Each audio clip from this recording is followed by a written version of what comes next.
So, ladies and gentlemen, I'd like to welcome you all at today's event. We are very happy to have you here today at Black Sea ClimAccelerator Demo Day. It's going to be a special day because we are going to meet some special people with their solutions. I think it's going to be a day of inspiration, a day of caring for all of us, for the planet, for the society, and also for the future generations.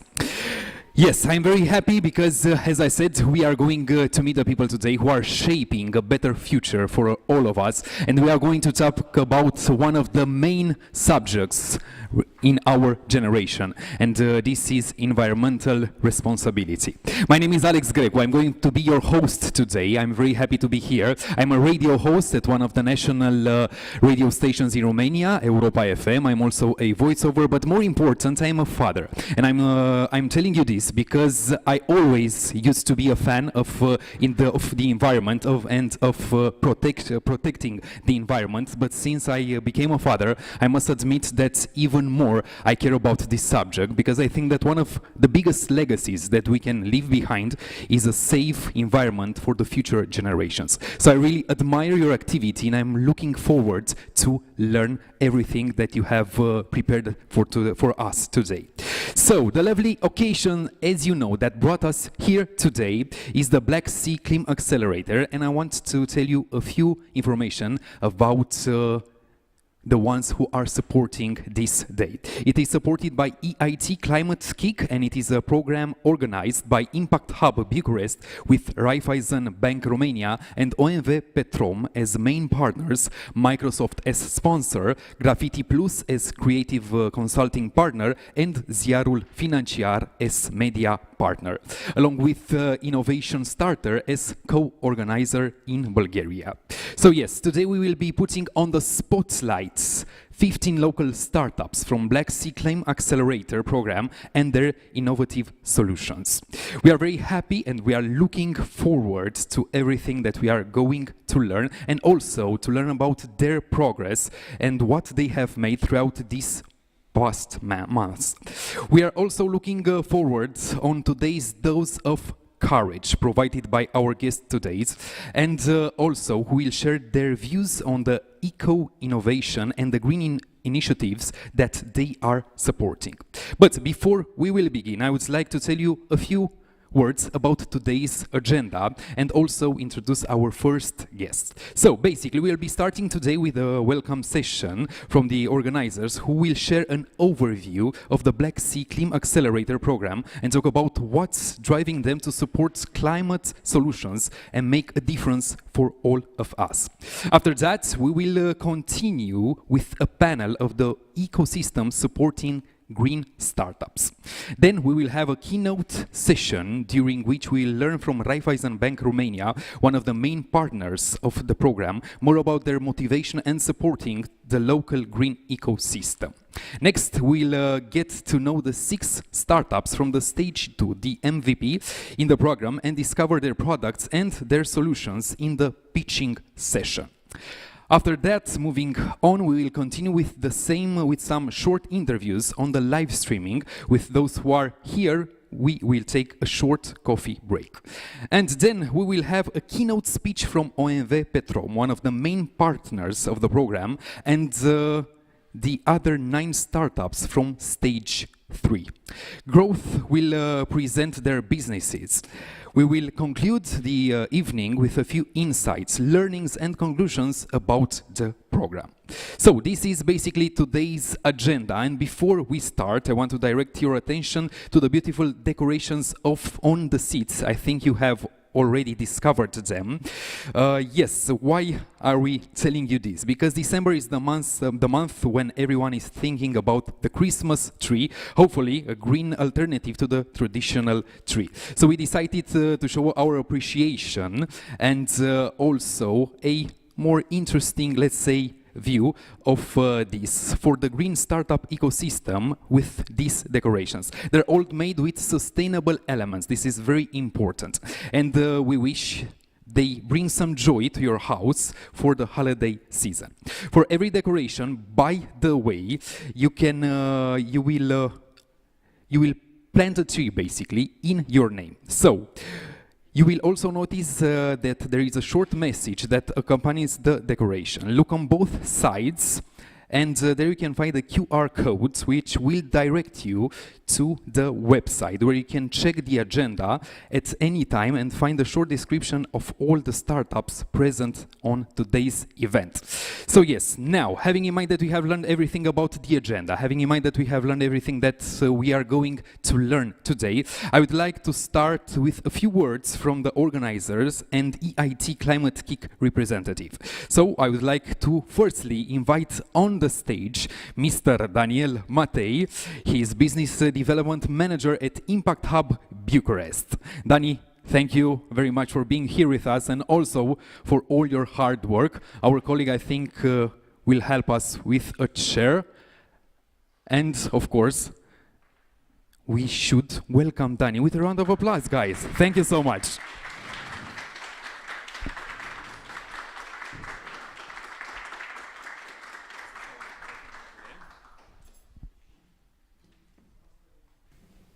Just a second.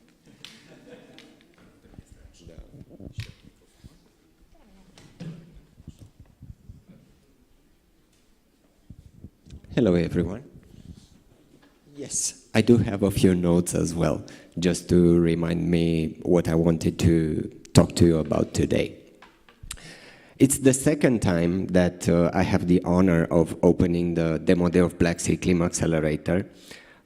It started first last year. At that moment, the emotions were even higher than today because it was the first time that we were organizing a demo day for this specific program, and it was the first time that we were meeting in person after a full year of online interactions.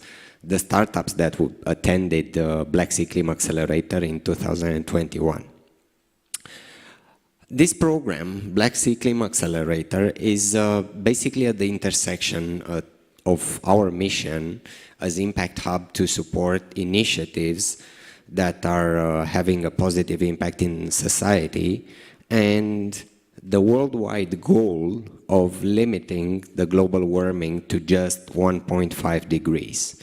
And it's this intersection that made us basically accept the challenge to organize such a complex and challenging program in Romania. You will see today a lot of key partners that are supporting this ecosystem. You will also meet the startups and you will see them pitch, especially the ones that are online. You will see all the startups from MVP stages and growth stages pitching.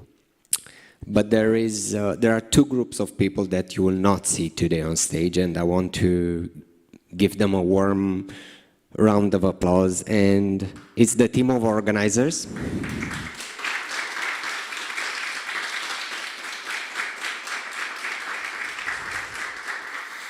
And also there's a tribe of allies, mentors, coaches, consultants, trainers, more than 50 people that throughout the year worked directly with the entrepreneurs in helping them accelerate their vision and having the results that they're aiming. Another round of applause for the allies as well, please.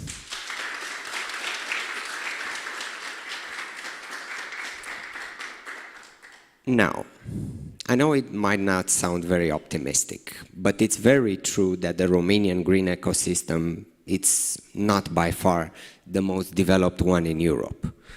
We are, let's say, miles away from other more developed ecosystems. But the good side of it is that there are doers and there are makers and there are dreamers that you will meet today, and they are the startups, they are the supporters of these ecosystems, and they decided that doing something, even just a little, it's worth more than just sit and do nothing. So from this perspective, congratulations to all of you.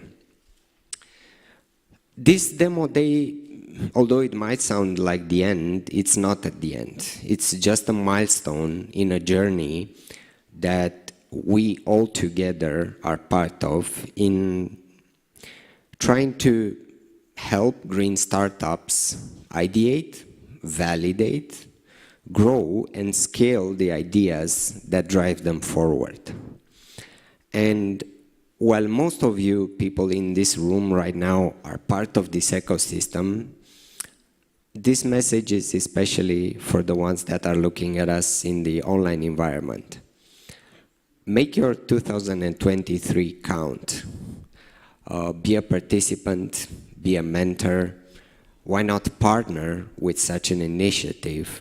But most of all, believe that your contribution can make a difference. Enjoy the event. Good luck to all the startups, and I will be back on stage in just a few minutes. Thank you. Thank you so much, Dani.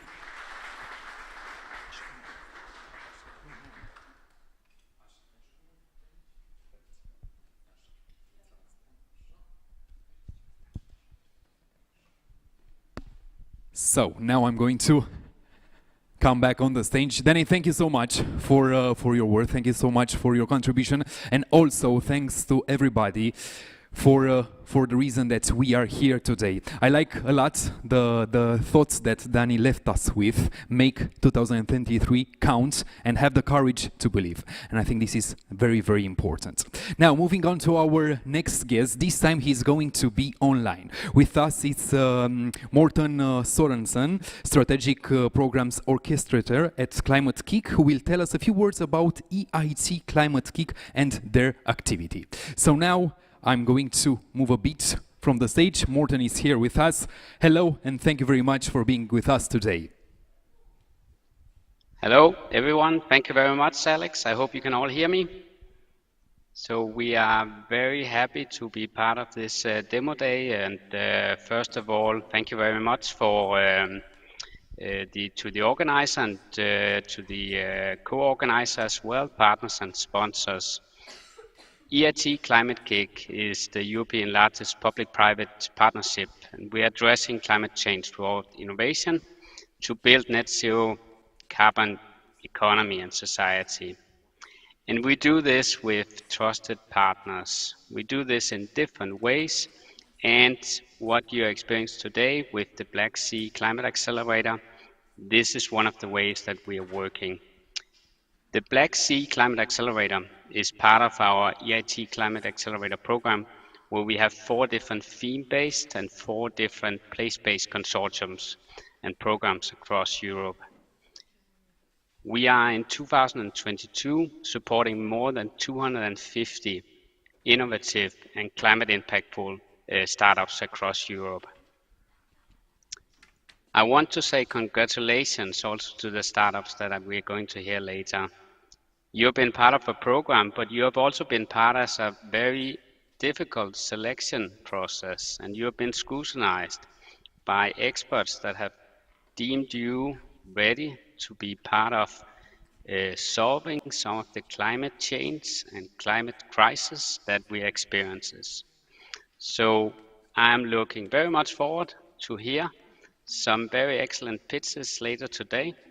I wish you all a great day, and expect that some of these very innovative solutions, they will be part of solving some of the issues we have within climate change, both in Romania, but also across Europe and the entire world. Thank you very much. Thank you also, Morten. Let's give him a big round of applause. I'm sure that you can feel our energy here, even though you are online there. So thank you very much. It was an honor to have you here with us. And also I would like to remember exactly what you have said. The solutions that we are going to hear today and learn about can have an echo not only in our country, not only in Europe, but worldwide. And for that, I think that all of us should be really happy. Yes, now we are going to have a panel session. We are going to have a very interesting discussion. It's going to be moderated also by Daniel Matei, who will join us once more on the stage. And this time I would like to also invite with us Ilinca Păun, founder Brava Angels, Magdalena Caramilea, Sustainability Director Autonom Group, and Sergiu Pop, Enterprise Channel Sales at with Microsoft. So thank you all for being here with us. My colleagues will arrange the stage right now. I'm going to step by step to get down from the stage. And of course, once more, pass the microphone to Daniel.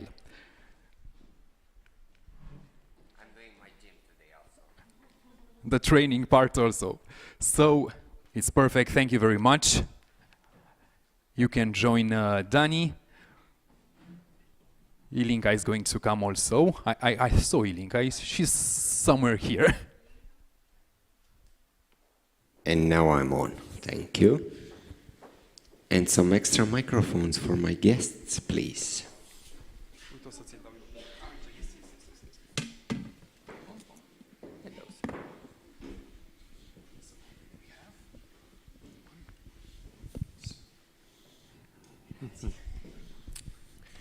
Just to clarify that you might be tempted to say that we can hear each other without the microphone, it's the people that are watching us online that also need to hear us as well. So that's why we are using microphones. Thank you all for joining us today. It was a very interesting week in this green startup ecosystem, but I will get there. It's not my first question. I would like to basically understand from each of you what's the role of the organization that you are representing in this startup ecosystem, with a nuance on the green startup ecosystem, but in general, considering the fact that we as Romania are a young and, let's say, emergent startup ecosystem. Ilinka, I will start with you, as you seem very eager to tell us. Thank you. I hardly consider myself as a key player in the green startup ecosystem, but starting recent events make me one, probably. I'm an investor, basically, a business angel. I'm also a teacher and a coach for business in a business school here in Romania, and I have founded a community of angels, which is called Bravo Angels, with a focus on female founders and mixed teams. And we are, let's say, sector agnostic, which means that we look into anything, but mainly we look into sustainable businesses made in a very correct, ethical, and with strong foundation way. Thank you. Thank you as well. Magdalena, I will go towards you. Let's say that Autonom, it's neither a startup at this moment, but it's one of those Romanian success stories that are deeply embedded in the sustainability world. And you personally, we saw you so many times in this context. What is the role of Autonom in this ecosystem? Well, hello everybody. No, the other way. Okay. Now you can hear me. Yeah. Okay. Well, first of all, thank you for inviting me here. Thank you, Dani. Thank you, Raluca. Because I was listening to the intro, and I would say that I do not feel myself like a representative of a company, but more like a human being, because I could understand that being here today, all of us, means that something is really going on. And yes, Romania may not be very developed in terms of green ecosystem and yes, startup ecosystem, but it's going this way. And I think the global trend is helping us, and we can easily catch up the others. I am a little optimistic. And with Ilinka and Impact Hub, yes, it may happen sooner. And Autonom, for us, sustainability was something more natural, because developing our strategy 2 years ago, we understood that we were sustainable already. And we needed just to structure things a little, but we were there. And it helped us in clarity. And being part of Autonom Group, we can also be close to actors like you, because you are more like a doer, dreamer, and everything combined together. Autonom can be close. We are open to any opportunity in terms of green and especially startups, because we have a lot of companies in our group, and we always search for ways to scale up and be good also for us, but also for our partners. There's a lot of opportunities. I think we're just at the beginning, and the following years we'll see it happening more. One thing that I noticed and I saw recently is how active, for example, your ventures division is. Something that was not very clear up until recent. The Stefan brothers made a lot of investment, but most of them were, let's say, silent in terms of actively promoting them. Can you tell us a bit more about about Autonom Ventures? Well, yes. It's not only Autonom Ventures, but a lot of what we do, we prefer to stay humble and do and then demonstrate by what we do.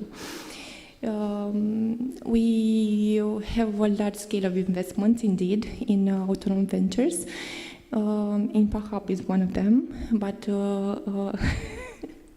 not only like investment, we search also for opportunities in terms of technology and learning, because these are some directions that we consider that will develop and will help all the other ecosystems.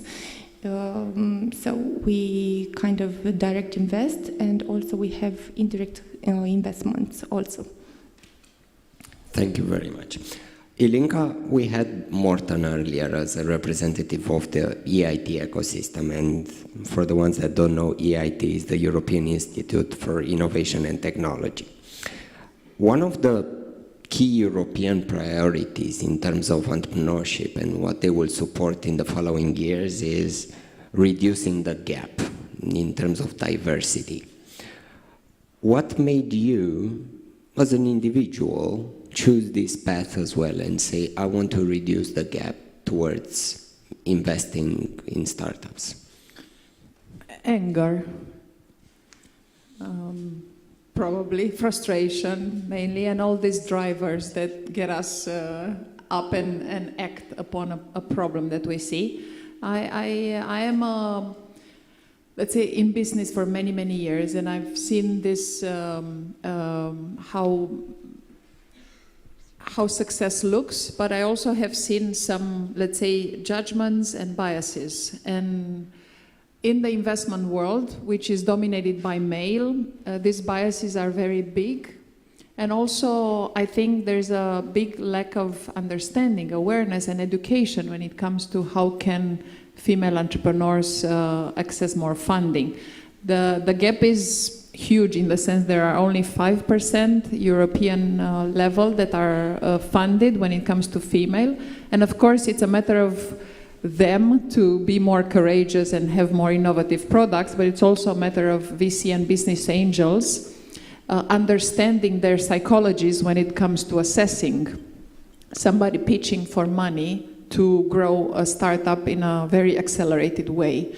So there is this, let's say, past that is haunting us and prevents change. And the idea came after I worked with two female founders, two ladies, very young, that wanted to raise money, and they looked anxious. And I was wondering why. Not that I didn't meet my own, let's say, biases or people that I met, but I didn't want to see them. And it's something that we do. We look away in the face of imbalances, let's call them, if not injustice. So I started to look the problem in the face and see, is it really a problem? And when the research came out, which was clearly in favor of yes, it's a problem. It's a gap that doesn't hold water. It's not logical. It's not rational. It must be emotional, no, or psychologically different by our cognitive mistakes, no, in judgment. So I want to bridge this gap by getting more female in the spotlight with good ideas and get funding. It's not necessarily, how should I say, the approach is not activistic, like I want to solve a problem by volunteering and changing the world. It's more of there is an opportunity, because if they are not in the spotlight of the typical investors, then it's an opportunity for me that below the radar I can have great returns on investment. So from a purely financial perspective, it's an opportunity. Also because, by the way, research shows that they perform better. For every dollar that you put in a male or a female, you get 6 times better return. And these studies, of course, they are global made, so we don't know how the situation is in Romania, but I've met a few great ladies, and I'm very confident that they can make a difference in the teams that they are working with. When we look to the Romanian female founders, maybe we need a bit more data before we are able to have a conclusion. Of course. So we will need more investments from your side before we can draw that conclusion as well. Daniel, yes, please. If I may, I would like to add that I share Ilinka's vision because I could see it and feel it also. But in the same time, I've read a lot in the last 2 years about this gap in terms of values. If we need numbers to confirm the statistics, yes, UN says it's like 160 years that we need to close the gap between men and women. It's only a number. But yes, I feel like women need to, at least they feel like demonstrating and working more, getting the same results as men.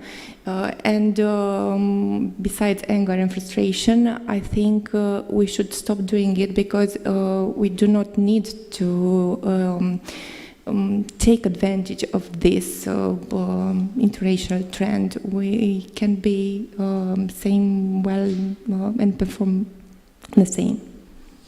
Thank you very much, ladies. And for the ones that are fans of Impact Hub Bucharest for a while, you know that usually in the month of March we have a very nice initiative called Women of Romania. I might know about what will be the next panel for next year, and now I said it online and we have to do it. So, hello. I will make like a bridge, because last time we organized Women of Romania, right about that time, it was March 2020, when I met Sergio. And we said that, hey, look, Microsoft and Impact Hub should do something about startups. And we planned this very nice event, which was offline, of course. Nobody knew online events before 2020. And then we know what happened, but we continue to work together. And I think in the past 2 or 3 years, one of the main things that all of us know about Microsoft is Teams. But there's more to Microsoft than Teams. A lot more, a lot more. Tell us a bit more about anything but Teams. So maybe let's start with sustainability and climate, because I think this is why we are here today. And I think it makes sense to bring a little bit of light on what Microsoft is doing and why climate change and sustainability are important topics. So Microsoft started, I think, in 2009, our commitment to sustainability and our journey into this area. In 2012, we pledged to become carbon negative by 2030, and we are one of the first companies actually to set a mission and clear actions to do so. During this time, we learned a lot about what this means, what data needs to be analyzed, how we need to look at data, how to collect the data, how to report, and how to do to have actually an impact in order to reduce the impact that you're having on environment. So we did a lot in this area. We even launched something which is called Cloud for Sustainability, where basically we are sharing a lot of information, dashboards, APIs that customers and partners can start working with, even startups. So I would say that at this point we're quite advanced, and we're looking for partners to be able to accelerate. Because what you said at the beginning, it's really true, especially in the Romanian ecosystem. There are not a lot of partners, startups, solutions available to the market. We see customers looking for this type of directions, especially to the, due to the EU legislation. So we are here to help. And I think you want to know what we do to startups and so on. It's especially the fact that you mentioned that your clients are also looking for solutions. And yes, a lot of them. Going to the startup ecosystem, Microsoft is seeing and is putting a lot of emphasis into what startups are doing and what they are building. We're not an investor and we're not particularly an accelerator. We are a corporate program and we bring the tools for a startup to develop faster their products. So basically we have the architecture, we have the know-how, we have the marketing and go-to-market capabilities. We put everything on the table to a startup through Microsoft for Startups. We give them credits in order to be able to test different tools, give them access to different technological tools, APIs and so on, which are already there, but also technical advice. Or our engineers in different areas, they are available through this program to a startup to be able to connect. Because what we're interested is actually to get those products faster to the market, so they can respond faster to our customers' needs. Because we see, for example, we see banks in Romania looking for the topic, and we have here one of the main partners as well, but not only. In every field, this topic is important. And the first thing that we see is from customers is, okay, but where do we start? Do we go to a big consultancy company? How do we look at data? How do we collect the data? How do we analyze in order to be able to reduce and have an impact? And I like numbers. I come from sales. The story is nice, but I want to know the figures. How many Romanian startups are part of your program right now? Or up until now, to better say, not active right now. So we started to have better look on the Romanian ecosystem, I think, prior to the pandemic area, so just a few years ago. Right now, we have roughly 70 startups in our program, and actually the numbers are growing very fast. We don't have a top-up, so we can accommodate as many as they come. And what's very interesting is actually that we have a sustainability badge. So for those startups that work with sustainability, we have go-to-market funds, and we have a different set of helpers, Santa's little helpers, that can bring those startups closer to customers. And if I'm a startup now in the room or watching us online, how they can approach you? Like formally, except the fact that, oh, I will hunt Sergio after the event. Okay, so that's very simple. Yes, you can connect with me on LinkedIn and you can hunt me. That's not a problem. We have also Adrian here, who's responsible for Microsoft for Startups, and he can guide any startup to how to join the program. One of the things that actually we do is not only that we have an online program that you join, you actually have an entire team here in Romania who is supporting the startup ecosystem. So I think if we're looking at the last 2 or 3 years, one of the most important things that happened is that there are a lot of people in Microsoft that are willing to take a startup by hand, to take it to a big customer, to do a POC, to help them to show the latest technologies and to make sure they are set for success. Awesome. Have you heard that? You'll get an email from Christina in the following days. It's okay. She has you on the list already. Ilinka, going forward to you. When a founder is looking, or no, I will rephrase the question. When should a founder get in contact with you? Or how much time before actually needing an investment should they come to you as an investor?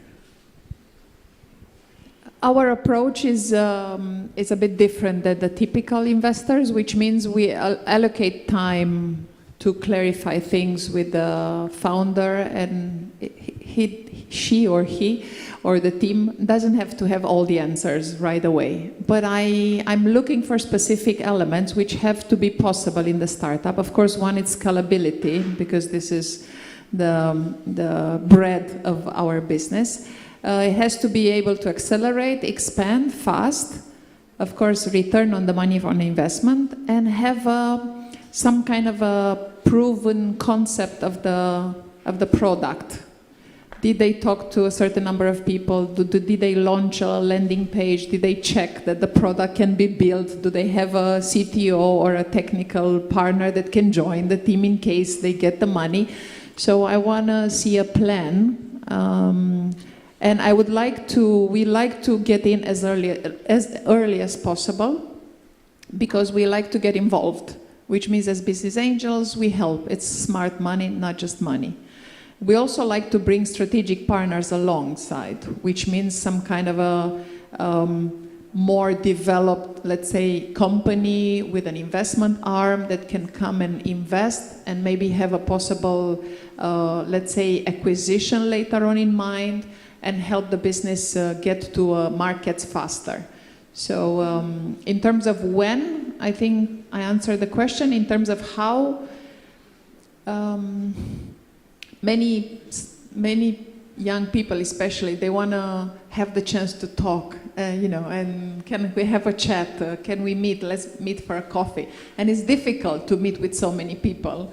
And I'm old and I get tired, so I want to be able to give focus time and quality time, which means it's better through an email before, with a description of the product startup, with some request for investment to know that we are fit for the round.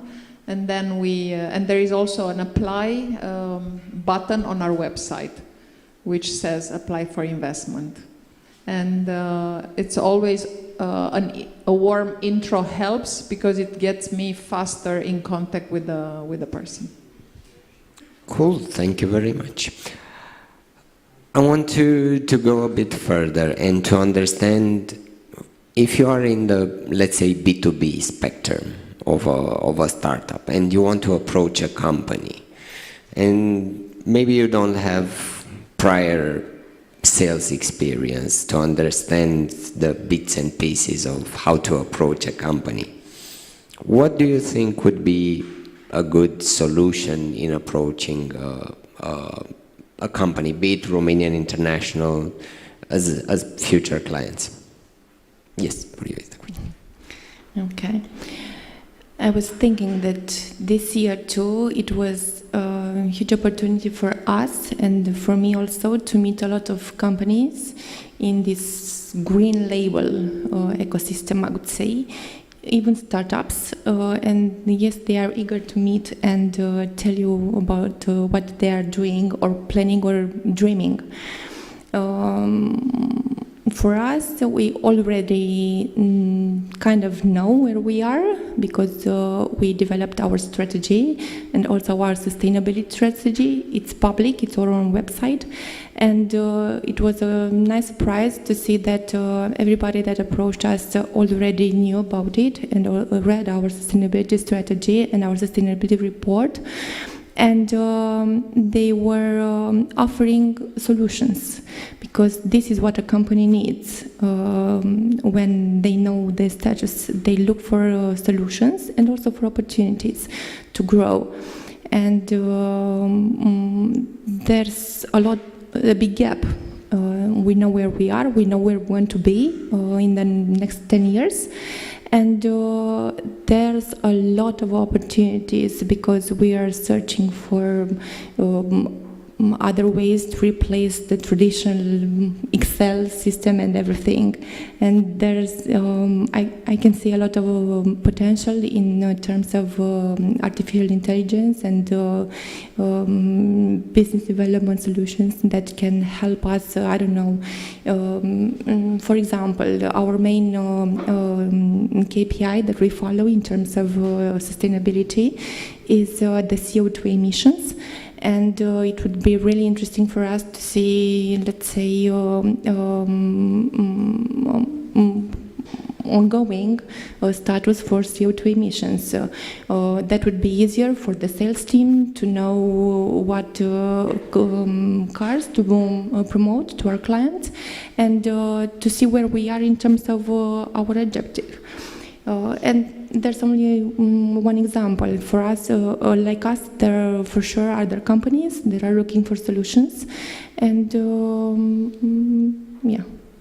Well, what we look at, you asked, we looked first of the team, and we search for similar values and vision, because it will be easier to work with. Because even if we decide to invest, not only to work with the company, we want to be part of it. Like Linka said, also for her, we want to be there and grow together. And this would be impossible if we do not match in terms of vision and values. Yeah.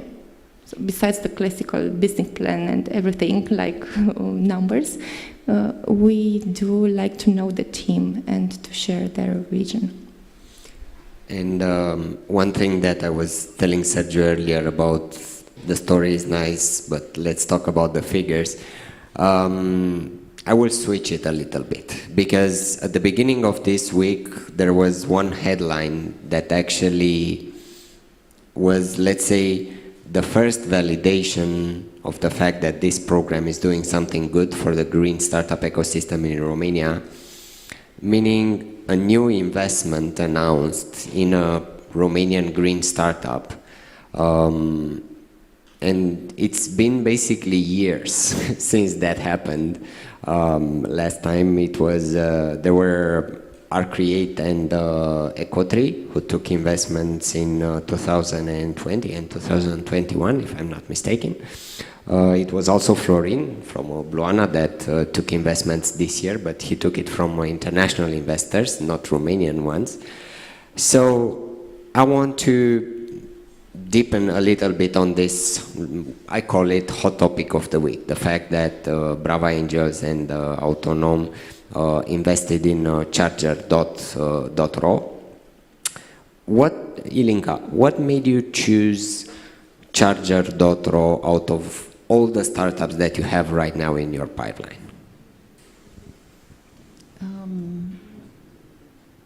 Many factors, and it's very personal. Usually the choice of a business angel is not that, you know, it's not a funnel and you apply statistic and a big Excel and then the answer comes out. The VC world and the private equity funds work more on that kind of approach, with a huge pipeline, and they see 2,000 applications and so forth.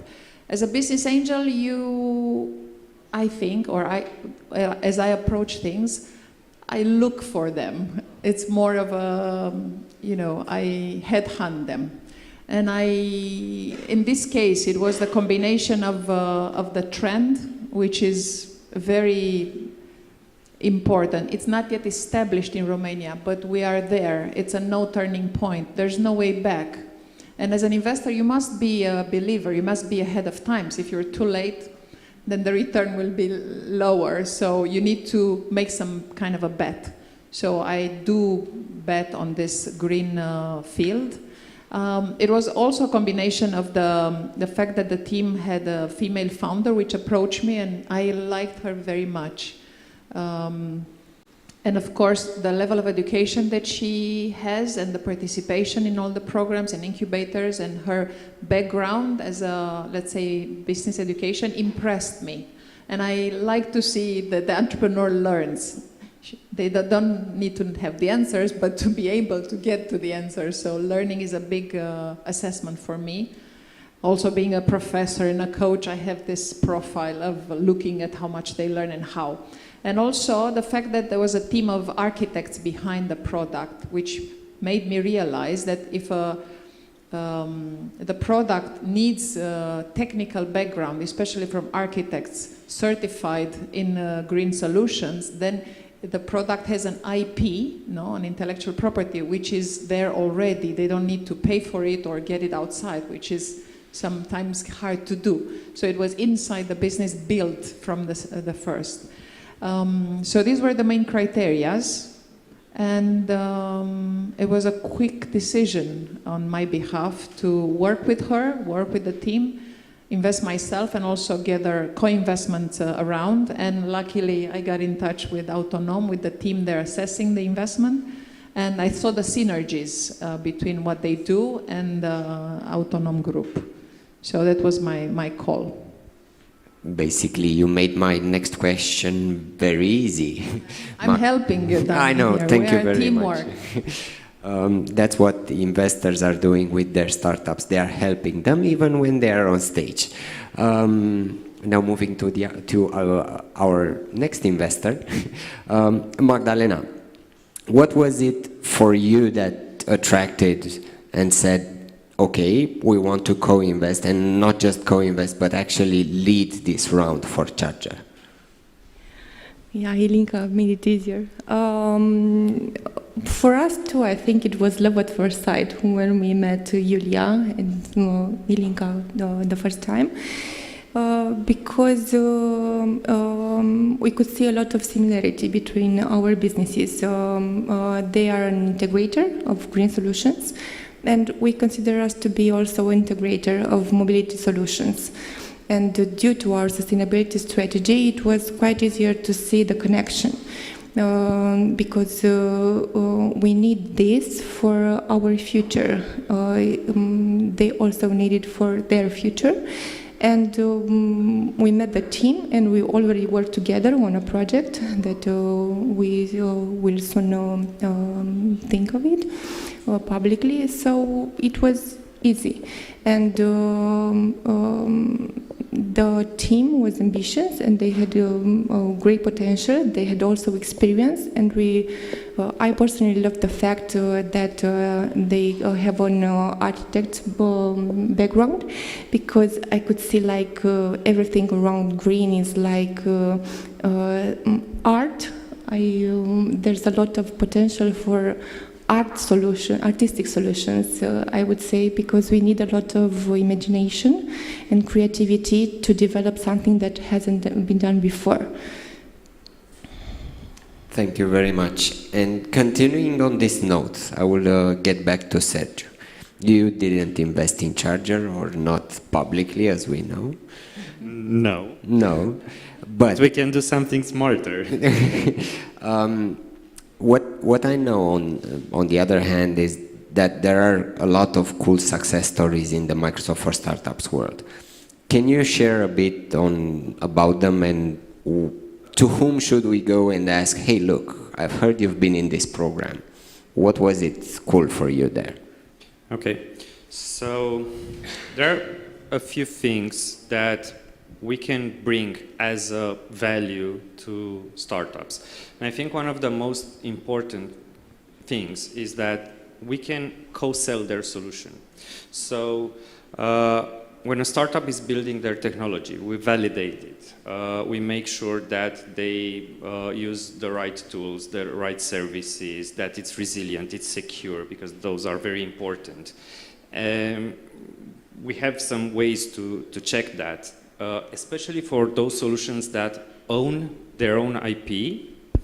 We can sell them up to the point in which Microsoft sellers, they are incentivized to promote those solutions to customers.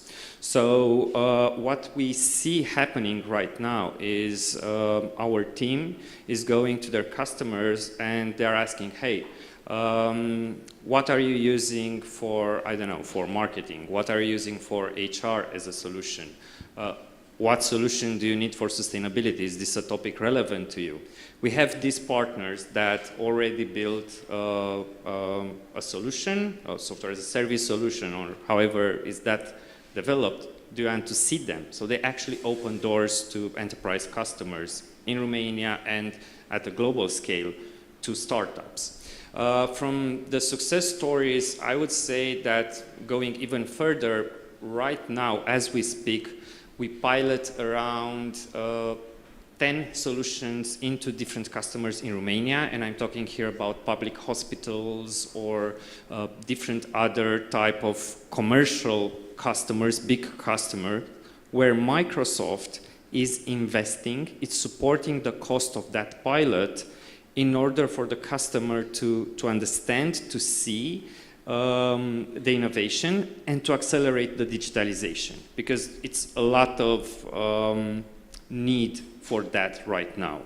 So I would say that this is what we can do to startups. I'm very happy that except big names like UiPath or FintechOS, who are, let's say, strategic partners and strategic startups for Microsoft, we do have a lot of smaller startups that are pushing forward, and we have a lot of success stories on the Romanian market, which I think is great. Thank you very much. Looking forward now, because I'm looking at my timer and it's going down. Looking forward to 2023, a lot of people are talking about a context that might not be in favor of startups, or let's say that people will not be that open to risk in a very uncertain environment. But considering the fact that we have a climate crisis, and oh, by the way, I have the greatest news of the day. Today was published a report that states the most searched key terms in Romania on Google. And usually you have the iPhone, you have Ukraine, you have Putin, you have one of the singers, you know which one. But on number 10 in Romania in 2020, climate change was the keyword that was most searched by Romanians. So Romanians are starting to be at least interested what are climate changes, how they affect their lives, and maybe in the future they will also start questioning what can I do to prevent them or to adapt to them, because it's not something that it's going to happen in the future, it's something that already has started to happen, so we also need to adapt to it. Considering all this, what opportunities do you see for green startups in this spectrum? Can I start? Yes, please. Okay, so I would add something positive to what you said. Starting with 2023, there are 50 billion euros for Romania from European Union that will come up to 2030, if I'm not mistaken, I think that's the year, to accelerate sustainability. So I would say that we do have the money, we do have the legislation coming again. In November there was something, there was approved the need to report the data for each company at European level. So I think that's very important. Now, I would say that 2023, it's a turning point. And for startups, I think this is the right moment to put their ideas into practice, to start using cloud as the fast accelerator to deliver those. Because the beauty of the cloud is that you don't need to reinvent everything. You have the data, you have the AI, you have all the tools that can very fast help you develop your idea, develop your product, develop a prototype that you can test with a customer and then replicate. So if I look at 2023, I am very optimistic, and I think this is the right time to put your idea into practice, to start accelerating, to be bold, and to dream big. Thank you very much. Being bold and dreaming big, you need some investment as well. What do you think, Ilinka? What's your vision? Not expectations, but rather vision for 2023. I want to make two observations. I realize that not everything that gets funded by European gets funded by investors. And there's a big, big difference. And we need European money, and I'm very happy they come in floods. But sometimes it's misleading you as a startup owner that you think you're going to continue with investment, and it's not. Because, first of all, European money fund innovation, the base. No, they are the foundation. They are, where things get created. The innovation level is biggest, which means the risk is biggest of being too early in the market or in an uneducated environment. Usually, what happens. Secondly, it's not smart money. It's just money, which means usually you don't have anybody to ask how you're going to use the money. Introductions, business development, nothing. But it's money. Then they make it rigid for you. What I've heard is that you have to fill a lot of stuff and then monitor a lot of stuff, and it makes you rigid. And I don't like that kind of rigidity, honestly. I want the entrepreneur to be agile, to modify the product or the budget or the implementation, even if they put something in the application. So these are the negatives, but of course it's free money. So, wow, get it. Secondly, the difference when it comes to investment is that the investor needs some traction to see that you have been able to sell that product to some kind of customer base. And that's the tricky part. So I'm just trying to convey this message to make a difference between European money and investment money. There is huge interest from investors for green startup, to make sure to clarify this message to everybody, because we can see that there is already companies moving from I must do it because I get fined if I don't do it, towards I want to do it, like maybe Autonom here is an example. I want to do it because it's good for my business to do it. This switch between imposed by regulations, which I don't like as an investor, because it tells me that there is an unhappy customer using my application because he's forced by some regulations. It's not a happy customer. I want happy customers. So I want to invest in startups that can help a company do better business, not avoid being fined by some kind of institution. And I think we are turning into this point right now where it makes sense commercially to be a sustainable company. But it's a new concept that not every company has reached to. And I think this is where the opportunity. Thank you. And again, you are lifting the ball to the net for Magdalena.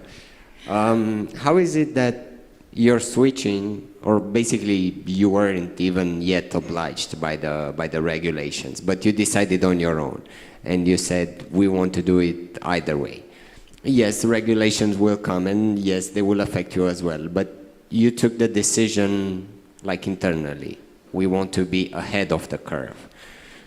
And looking to next year and the years to come, how do you perceive this spectrum? Yes, this is what is exactly what I wanted to point it out, because you do not need to feel like you're pressed or pushed by anything. Yes, we are happy that there are a lot of money available, European money or investors' money. There are money, and there's a huge momentum for the green money. Because of the global movement, but we are happy that European is a driving force in this direction because of the targets already established on European level. And in November, yes, it was helpful that in terms also of mandatory requirements in terms of reporting, we'll have to do it. But unfortunately, or not only the large companies will do it for the next year.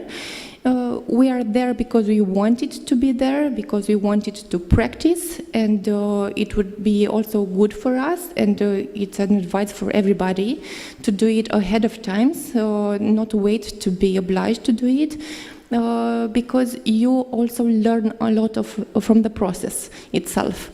And there are a lot of doors and opportunities opening just by being there. And this was our example. In terms of next year, we can see a lot of opportunities for closing the gap between where we are and where we want to be, national, European, or global level. So just be smart and be brave, have an idea and have a plan, because you also need a plan and you need numbers and you need to demonstrate that you're not only that you want to do it, but you are able to do it. And I think the money will come. Thank you very much. And with this in mind, I want to thank to all of you for joining me in this panel and this conversation. For the ones in the room and for the ones watching, you can find them all, and myself as well, on LinkedIn. You have our names there. I think for most of us, the image in the back is the same with the one on LinkedIn. Usually that's what happens in the business world. You have one good picture and you use it everywhere, so it would be very easy to find us on LinkedIn. Thank you very much to all of you. Thank you. Thank you. We look really nice. You Yeah, see, I know. I'm Daniel. So Dani, thank you for being me. And I'm Ilinka, and everyone is. Thank you very much. Thank you. Thank you.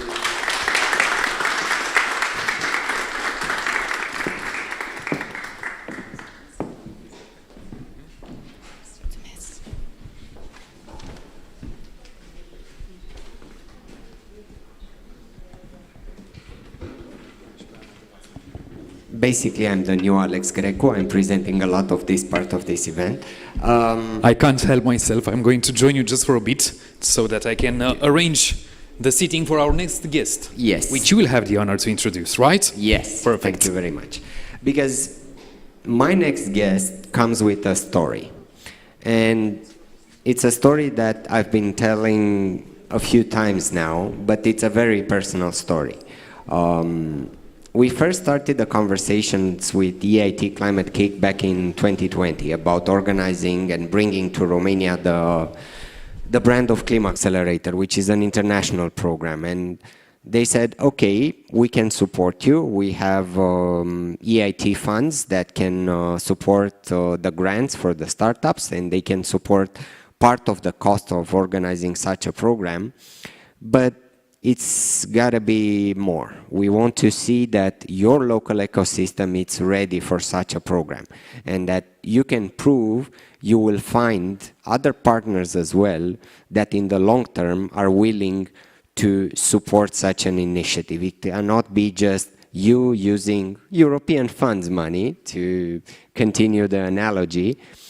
And at that moment, it was one company that said, we believe in you, and we are convinced that you can make this bet work. And that company was Raiffeisen Bank. And I have today with me Raluca Nicolescu. She's the SME director of Raiffeisen Bank.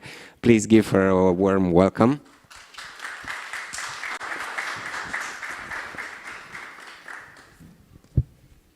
Thank you. Mulțumesc. Not only that, she joined the program as a partner, but last year as well, this year as well, some of you in the room know her because she was part of the judging panels for all of the stages of Black Sea ClimAccelerator. And I have to admit, in the debate right after you pitched, there were also conversations about the feasibility and so on. And the fact that Raluca brings the banking knowledge, the fact that, oh, is this a business or is just a nice idea that someone is having? Am I willing in the future maybe to see this startup as a bankable product or not? So that's one of the things that you brought on the table, and thank you very much. Thank you also. I'm happy to be here and meet everybody, all the people I know already and those that who I don't know, but I will know in the future. Thank you. Raluca, we are now 2 years in working in the green startup ecosystem. What do you think changed and how it evolved this ecosystem in Romania? It evolved a lot, in my opinion, and the previous panel already tells us.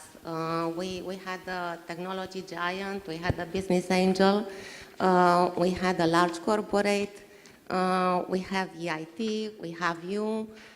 So the good news is that we do have an ecosystem, and this ecosystem is growing. And it is built on cooperation, which I believe is the only way that we can go forward and we can build something that will last and help us. As regards the number of ideas, so the green startups, the report says that the number is double now compared to 2020. So it is a sharp increase, an acceleration of the number of entrepreneurs who come into this area. We also have seen this. This is the second year. The number of companies and the entrepreneurs that we have seen, I think it's double also.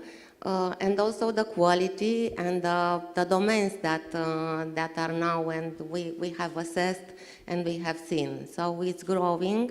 And I also believe, as the previous speakers said, that 2023 might be an even a turning point. So we will see a real takeoff of the green startups because the ideas are here, the innovation is here. We proved already that there is a potential, and we also have the playing field. Any subdomains that caught your attention in this green startup field? The first one, and probably the oldest, is the energy efficiency. So we have seen energy efficiency for a long time. Lately, especially this year and at the end of the previous year, we have seen an increase in interest in renewables, but also agriculture, food processing also is something that it is growing. And we also had some ideas, several ideas actually in waste management, in zero waste initiatives. So these are the areas that I have seen. Also in clean transportation, and we will hear later on that we have some ideas of transport optimization, route optimization, so there is also transportation. And of course, electric vehicles.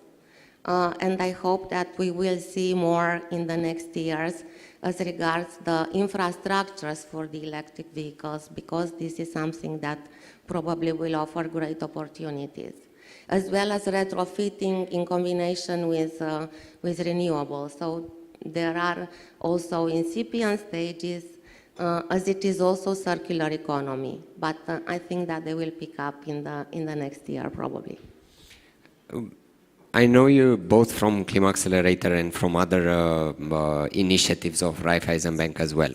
What types of support is Raiffeisen Bank offering to startups and SMEs in their journey towards sustainability?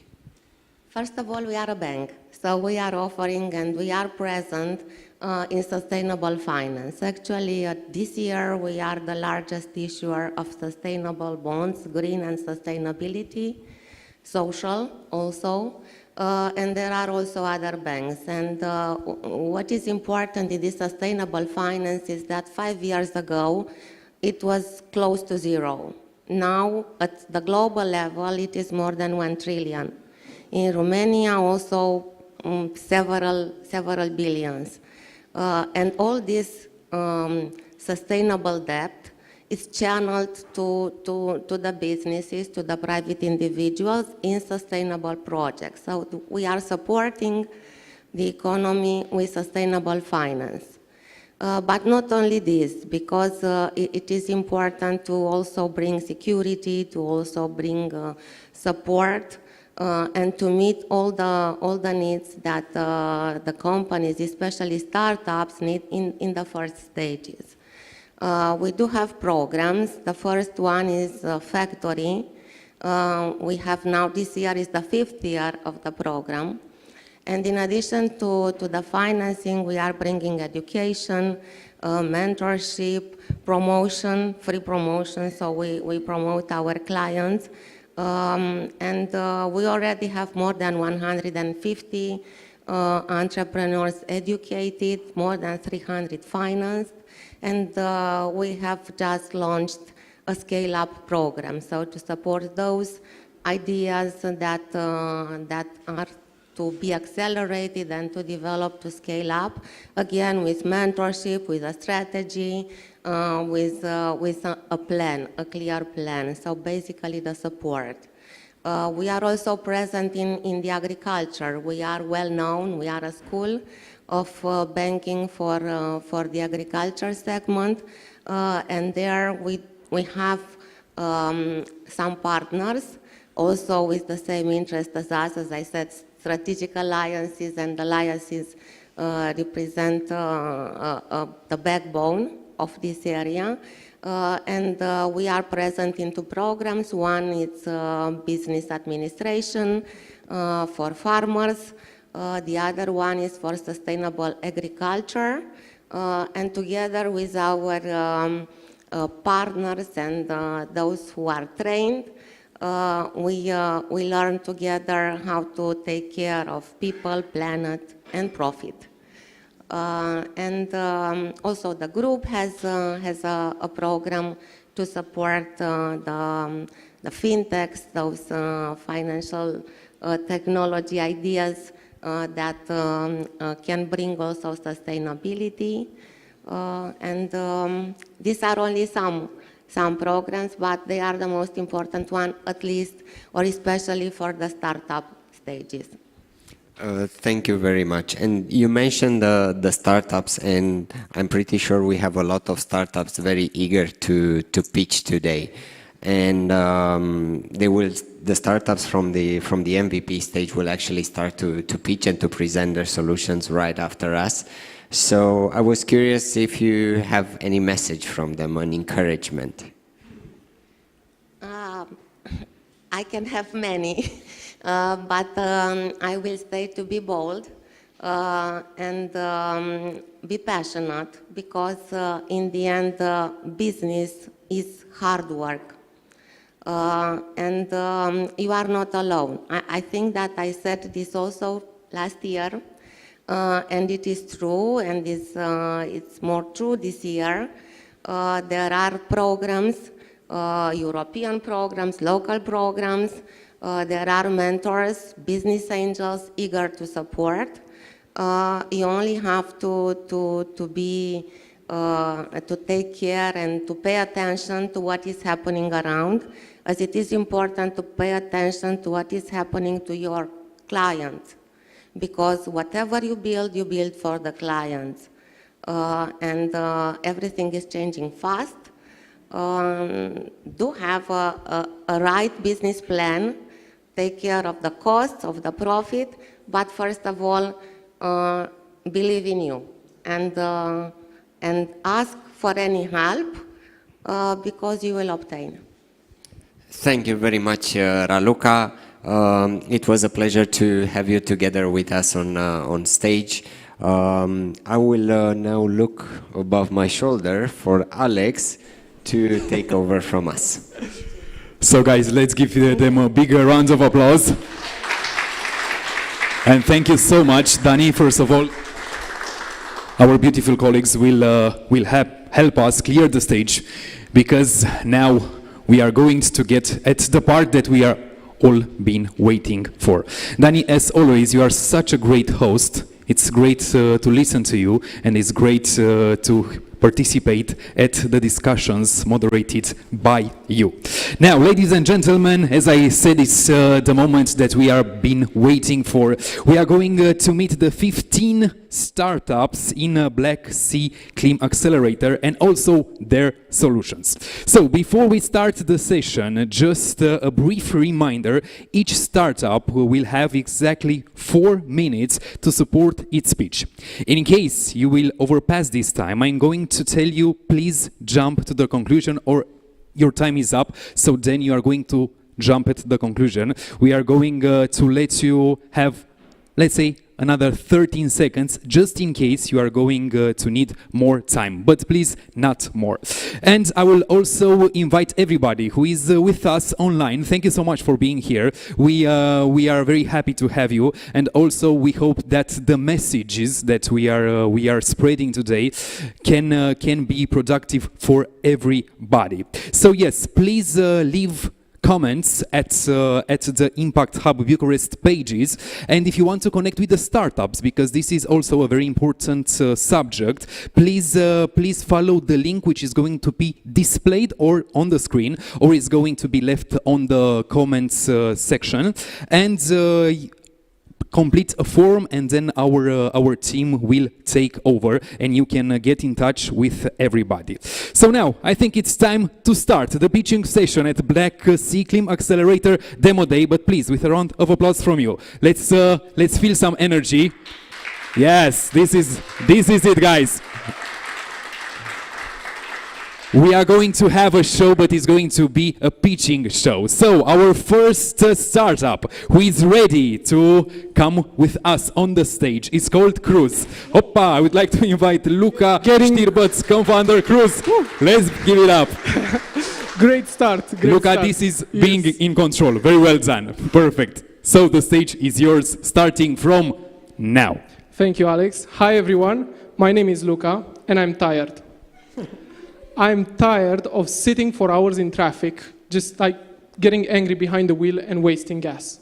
And it's not just me. Bucharest is the 8th most congested city in the world, and Cluj is coming right up against it. And we waste more than 200 hours every single year stuck in traffic. And this problem expands beyond our nation. Like, most of the commute to work in Europe has an average occupancy rate of 1.2. Now, when you look from the perspective of corporates, the situation looks even worse. In Bucharest, 2 million rides happen daily with a car, more than all of the other modes of transportation combined. And 86% of them represent trips of people going to work. Now, for large companies, most of the congestion is actually their employees trying to get to work and doing that in their own private cars. And don't even get us started on the parking issue. I mean, what if we could fix all of those problems, all of our traffic problems, by helping employees, corporates, and the environment all at the same time? A win-win-win scenario. Well, the answer to these questions is right under our noses, or rather, in the back seat. Cruz is the first corporate carpooling app in Romania.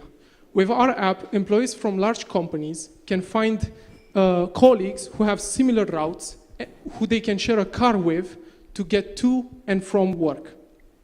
Now, Cruz is also equipped with a gamified system that awards points for each ride that happens. Now, you can use those points to then unlock rewards like EMAG or gas vouchers. In addition to that, we also have a carbon emission calculator, which measures how much CO2 you save by using our solution compared to your usual route. Now, for companies, the win is having fewer parking spaces required on their premise and adding this to the benefit list for their employees and for their company in itself, and of course, generating reliable CO2 data. Now, for employees, they also get a faster and more reliable way to get to work. They win rewards through the gamified system, and of course, they enjoy a team building every single day. Now, we can estimate the number of potential users by looking at companies with over 250 employees who require a presence in a physical office. We believe we can reach 50 of those companies and sign them in the first year. Our business model is a monthly subscription, paid for by the corporation, with the employee getting access to the app for free. Now, with €5 per user per month, we believe we can generate 500,000 euros with Cruise just in Romania, with potential to expand outside the country. Our main competitors are, of course, public transportation solutions like buses, subways, taxis, and so on. Now, we wish this wasn't the case, but the reality is that these options lack predictability, comfort, and availability. Our direct competitors are companies such as ToGo, BlaBlaCar Daily, and Flink, who actually was recently acquired by Daimler Group. Our main differentiators are the CO2 calculator and the reward program.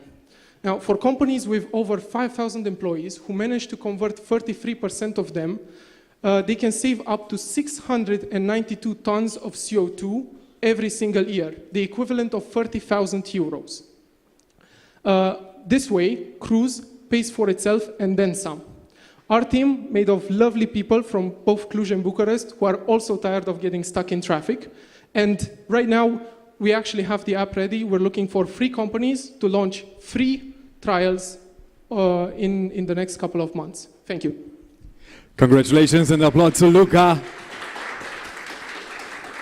You managed just in time to finish your presentation. Thanks. You want to add something? No, close enough. Close enough. It was very good. Thank you very much. And all the luck to you. Best of luck to you.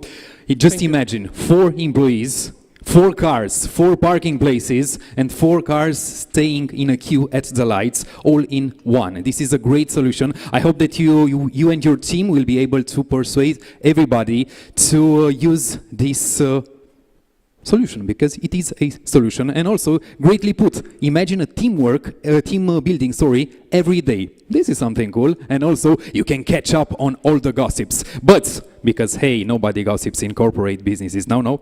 Let's carry on and move on to the next startup. I'm very curious to find out more about Vintelo. So I would like to invite on the stage Diana Enăchescu, CEO and co-founder Vintelo. Hello and welcome, Diana. Hello. So. And starting from now, the stage is yours. Thank you.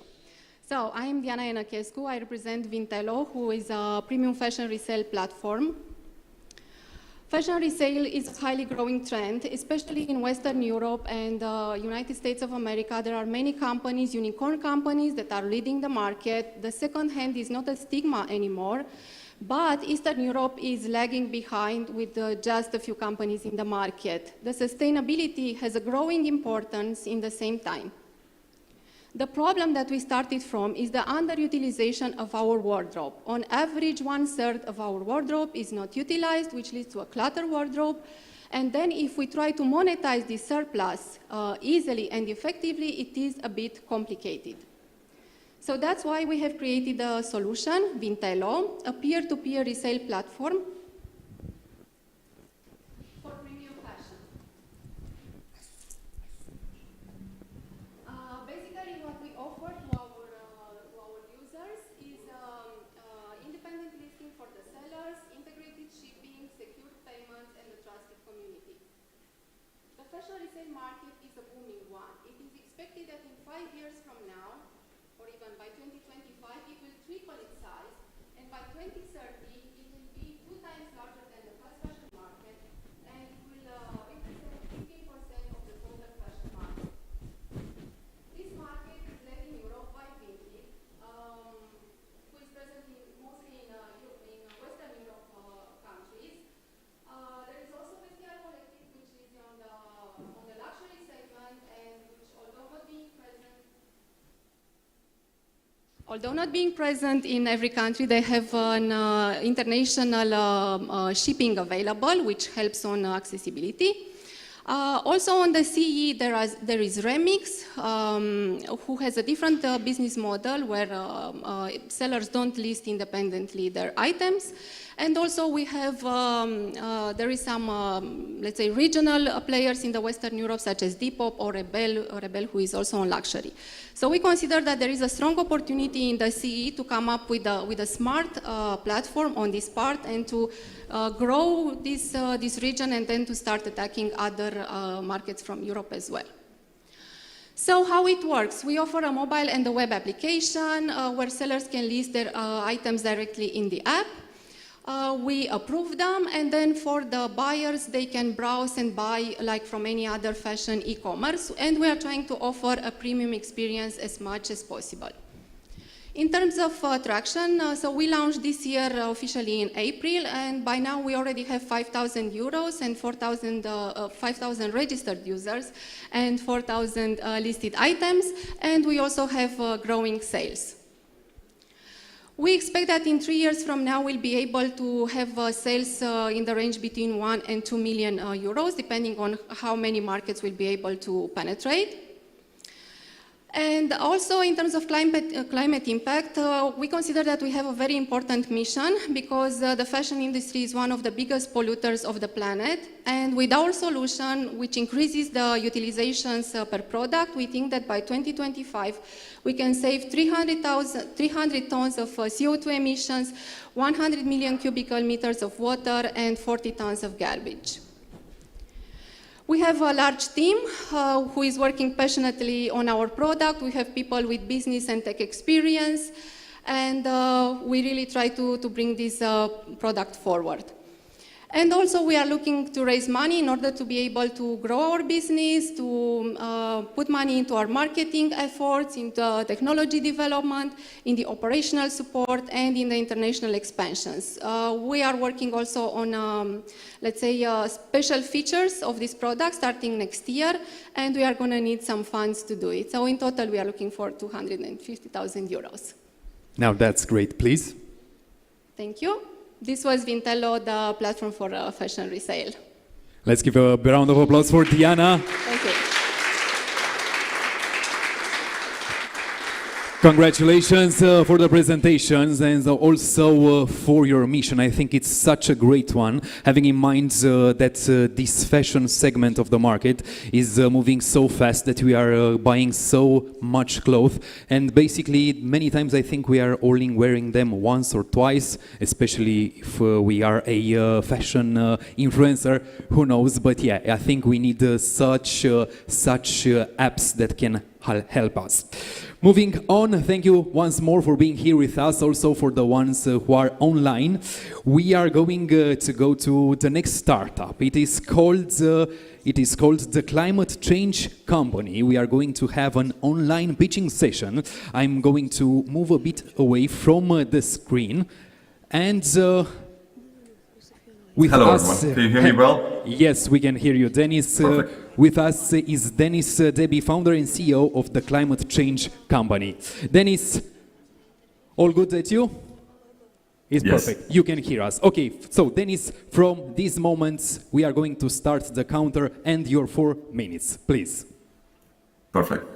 Hello, everyone. My name is Dennis Debbie. I'm the founder and CEO of the Climate Change Company. I'm here today to present you our solution to solve the plastic and glass waste problem in the world and transform this waste into durable infrastructure. What I have here in my hand is Litar. It's an asphalt made with plastic and glass waste, and it's a patent-pending international solution and certified road construction material for the foundation of roads, and it's designed as a cheaper and better alternative for rock-based foundations that are used in the constructions of roads and basically any surface that is receiving traffic loads. And we sell our technology through licensing agreements to existing asphalt stations, but also directly to governments. So our surface is kind of different than the normal surface, as you can see on the left, versus our road on the right. What is great about our product is that we use all kinds of waste. We don't make any distinguishment between bags or bottles. Everything we can use, also negative value waste, and we protect the environment along the way. So, as I said, we use all types of waste that was previously not even looked at in the recycling industries, such as fiber optics, such as solar panels, or even old boats. And with that, we create better roads with a longer lasting surface. We use up to 20% less trucks to do the same road, and per kilometer, we are reducing 1,188 tons of CO2. And our product can be produced all around the world because we use the exact same process as the asphalt stations use. So we reduce CO2 massively, and we are creating our own carbon certificates right now. And at this moment, we have just finalized our first pilot project in Cluj-Napoca, where we transformed 70,000 plastic bottles and 6,000 glass wine bottles into a foundation for a parking lot for a residential house. We are getting a lot of traction internationally, where we are now in the process of selling our licenses to countries abroad. And we are receiving daily requests from waste suppliers to get involved. So our investment potential here for the next 5 years, as you can see, it's a very scalable product, growing very fast, and the market that we have is one of the biggest in the world next to construction. Our team internally consists of 2 people, Sebastian Tedos, who is the co-founder, and me, myself, the founder and managing director. But we also have some competition. Primarily our competition comes from the raw materials of normal road construction materials, but we also have some small companies around the world that are doing similar activities, but are far from Litar at the capabilities and the waste that we reduce. So we also have an international group of partners, the National Institute for Research and Transport, Inchatrans in Bucharest, who is our official business partner. We have some customers in Prismian Group and also in the Primăria Cluj-Napoca. And with that, I would like to thank you for your attention and have a great day. Congratulations to Denis. Perfect time management, I would add. And I'm just imagining that we are living in a world surrounded by asphalt, by plastics, by glass, and they can all joint venture in a sustainable solution which can be applied worldwide. I think that that's really something. Best of luck to you as well. Best of luck to everybody. Today we are having pitching sessions which are filled with inspiration and courage. And I think that everybody here and also everybody who is following us from home can feel this excitement of today's event. Moving to the next startup, it's going to be also held online. It's called 3W Label, and I would like to salute Irina Moreno and Zuzana Mandik, co-founders 3W Label. Hello girls, and welcome. Can you hear us? Just a test, so that I'm sure that we also can hear you here in the room. For the moment you can hear me, this is the best part, but we can't hear you just yet, but no problem, because as it's a live event, it's normal to have little technical challenges, because we must Can't hear you. Yes, now, perfect girls. I can hear you. Yeah, you can't hear us now? Let's see, we can hear you, just a second. So I can hear only... I can't hear you. You can't hear us? I can hear you now. You can hear us now? Yeah, I can hear you now. Everybody, yes? Perfect. Yeah. Just a second, because I think that your colleague doesn't, I'm not sure if you hear us, can you tell me the name? Zuzana? Zuzana. So Zuzana, we can hear you, but Irina, can you talk? Irina, we can't hear you still. So still we can't hear you. Guys, should I suggest something to Irina regarding the settings?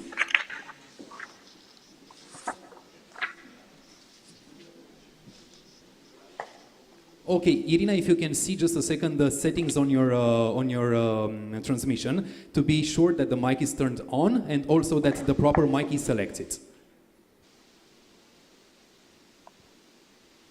Still no. So, in case you want to be able, Susanna, then you will going to have to have this pitching session, all right? All right. Okay. Okay, so we have 4 minutes, as you well know, and starting from this second, we are going to start your pitch. Best of luck. So my name is Susanna Mandic, and together with Irina Moreno, we created 3W Label together. 3W Label is a sustainable fashion brand. We take high quality leftover fabric from factories and use it to make garments. We produce small series and all our products are numbered. We sell our garments online and on demand, and this way we don't create waste ourselves. Next slide, please. Okay, so zooming in on textile waste, Romania is the largest clothing manufacturer in the EU. Therefore, there are over 4,000 garment manufacturers. One factory alone produces between 300 to 1,000 kilos of waste per month. Next one, please. Textile waste consists of pre-consumer waste, fabrics or garments that are not reached by the consumer, and post-consumer discards, all the clothes that we throw away. Next slide, please. In Romania, consumers are addicted to fast fashion and their purchases are driven by small prices. Additionally, Romanians favor brand names, and on the other hand, factories generate a lot of waste on a daily basis. In Western Europe, there is a greater awareness and people favor sustainable products when given the chance. Next slide, please. 3W Label takes high-quality dead stock and transforms it into beautiful, long-lasting clothes. Next one. 3W Label raises awareness and changes consumer behavior as well as manufacturer behavior towards waste. We differentiate ourselves from other sustainable brands. We address the waste problem from the pre-consumer angle. We're not a second-hand shop, and we are not a rental platform. All our products are made from new fabric that would otherwise end up in landfill. Next one, please. We sell limited series, hence the collections are small. Each piece is numbered. Price range from 129 euros to 329 euros, and profit margin is between 2 to 4 depending on product category. Here you see the growth over the 5-year period. Next slide, please. The global apparel market was valued at $1.4 trillion in 2021 and is expected to reach $1.94 trillion in 2026. Similarly, online sales are on rise. The global ethical fashion market is increasing too, and in fact, 1 in 3 consumers are willing to pay a premium for sustainable fashion garments. Next one, please. Here you see our positioning sweet spot. The brands in red are sustainable. The brands in blue have a similar aesthetic, and our offer is minimal with high aesthetic, timeless look, and sustainable credentials. Next one, please. Our garments are worn by women from Europe to North America. Next one, please. And let's look at the climate impact. On average, making 1 kilo of fabric releases over 20 kilos of greenhouse gas. Here you see that fashion industry fares much worse than, for example, the aviation industry. Next one, please. In terms of our climate impact, by repurposing dead stock as raw material in the creation of our garments, we don't rely on new fabrics. Consequently, we therefore prevent CO2 emissions related to the manufacturing of new fabrics. So we fall into the category of mitigation, preventing resource use. We project that for 10,000 garments sold in year 5, each garment weighing 1 kilo and made using pre-consumer textile waste instead of new fabric, we reduce emissions by 50 tons of CO2 equivalent. Next one, please. We're hoping to expand in the next year. Currently, it's just 2 of us. Next one, please. And we're looking for 120k euros between now and 2023 to achieve the following. Firstly, for marketing to drive sales and open 3 new markets by 2026. Secondly, to grow the team. Thirdly, to develop the next collection. And fourth, to test physical presence in concept stores in 3 European capitals. Thank you very much for your attention. That's all from us. We thank you also. Let's give a big round of applause for the girls. Zuzana, Irina, congratulations. Congratulations on your idea and also on your mission. Best of luck. The textile waste is such a big climate factor, and it goes both ways. Happily, we are talking about the positive part of it today and also about the solutions. So yes, moving on today, we are at the pitching session. We are at the most interesting part that we have been all waiting for. And now we are going to go to our next startup. I would like to call on the stage Recyclax and also Sorina Ulea, co-founder. Hello, Sorina, and welcome. Hello. Everything? I'm Sorina, and I'm one of the co-founders of Recyclus. Perfect. Then your time is going to start from right now. So, do you know how many tons of plastic are leaked each year in the sea? I'm going to tell you. 12 million tons of plastic are leaked each year, cumulating to over 200 million tons that are currently circulating. But what is the issue with this plastic? The issue with this plastic is the fact that the litter is decomposing into microplastic, and it's currently found in 88% of the marine waters. This goes into the fish and then into our food. It raises a lot of economical damage. It's estimated that around 2.5 trillion are lost each year. The EU urges that extended producer responsibility schemes are implemented by the polluter companies. But the companies are already started to implement sustainability waste collection initiatives. The issue with these initiatives is the fact that the company doesn't have complete monitoring and traceability over the recycling intervention. And here comes Recyclux. So we are using machine learning techniques applied over Earth observation data to identify the marine plastic litter spots. And then we create an intervention. We incentivize the fishermen to go and collect this plastic that is going to be recycled by a recycling facility in order to be transformed into a second generation plastic. Our market potential is actually huge. Only for the Black Sea, the estimated collection cost is over 10 million euros. Our competition is scattered between NGOs that are active in the collection, like the Ocean Cleanup Project, and technological companies like Circularize that are practically tracing the plastic recycling process.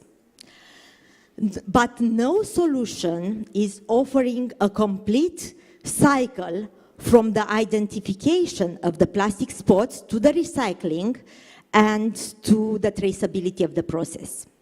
Our story began actually in 2020 when we were incubating in the EU funding ClimAccelerator. This gave us the opportunity to ideate the technology. Then, in 2021, we have registered the company, and during Innovation Labs, we have completing the MVP. We won the Best Spin-off of the Year award. Currently, under the Black Sea Accelerator, we managed to refine our business model. Now, we are one step closer to starting our first marine litter intervention and clean the Black Sea. However, our challenge is to find the funds to be able to collect this plastic.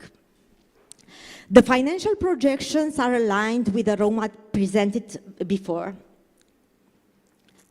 The climate impact that we are generating is that for each intervention, we save 35 kilograms of plastic. Why? Because this microplastic is preventing the seas to absorb the CO2.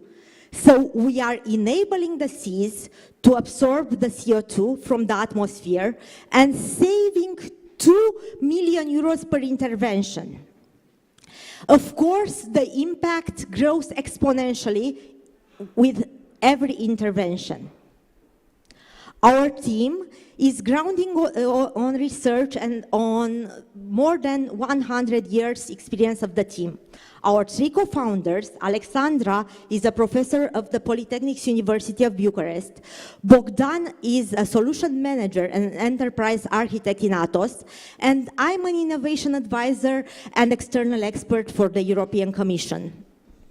Help us clean the Black Sea. Thank you. Congratulations, and well done, Sorina. You have such a great mission. We've just learned that over 1.5 tons of plastic ends up every year in the Black Sea.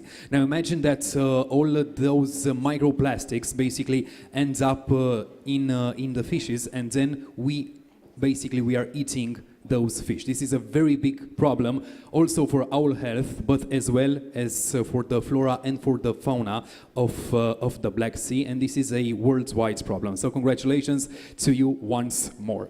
Now, moving on to our next startup, our next bright and a big idea, also with courage, as well as every single startup showed us today. We are going to salute the last startup from the MVP category that will pitch today, and it's called Bluana. And I'm going to invite on the stage Florin Irimescu, founder and CEO of Bluana. Salutare and welcome, welcome Florin. Hello everyone. It's a perfect time to come after the previous startup. So I'm Florin, CEO and head chef of Bluana, where we are delivering an ocean of good taste. Demand for plant-based seafood, actually it's growing at a 31% in a big plant-based food alternative market. We also have a 400 million vegan sushi market, and the CPG market is starting to grow very rapidly. I mean 600% in Germany alone in the last 2 years. But the problem is that 80% of the people are actually dissatisfied with the veg fish which is made top-down.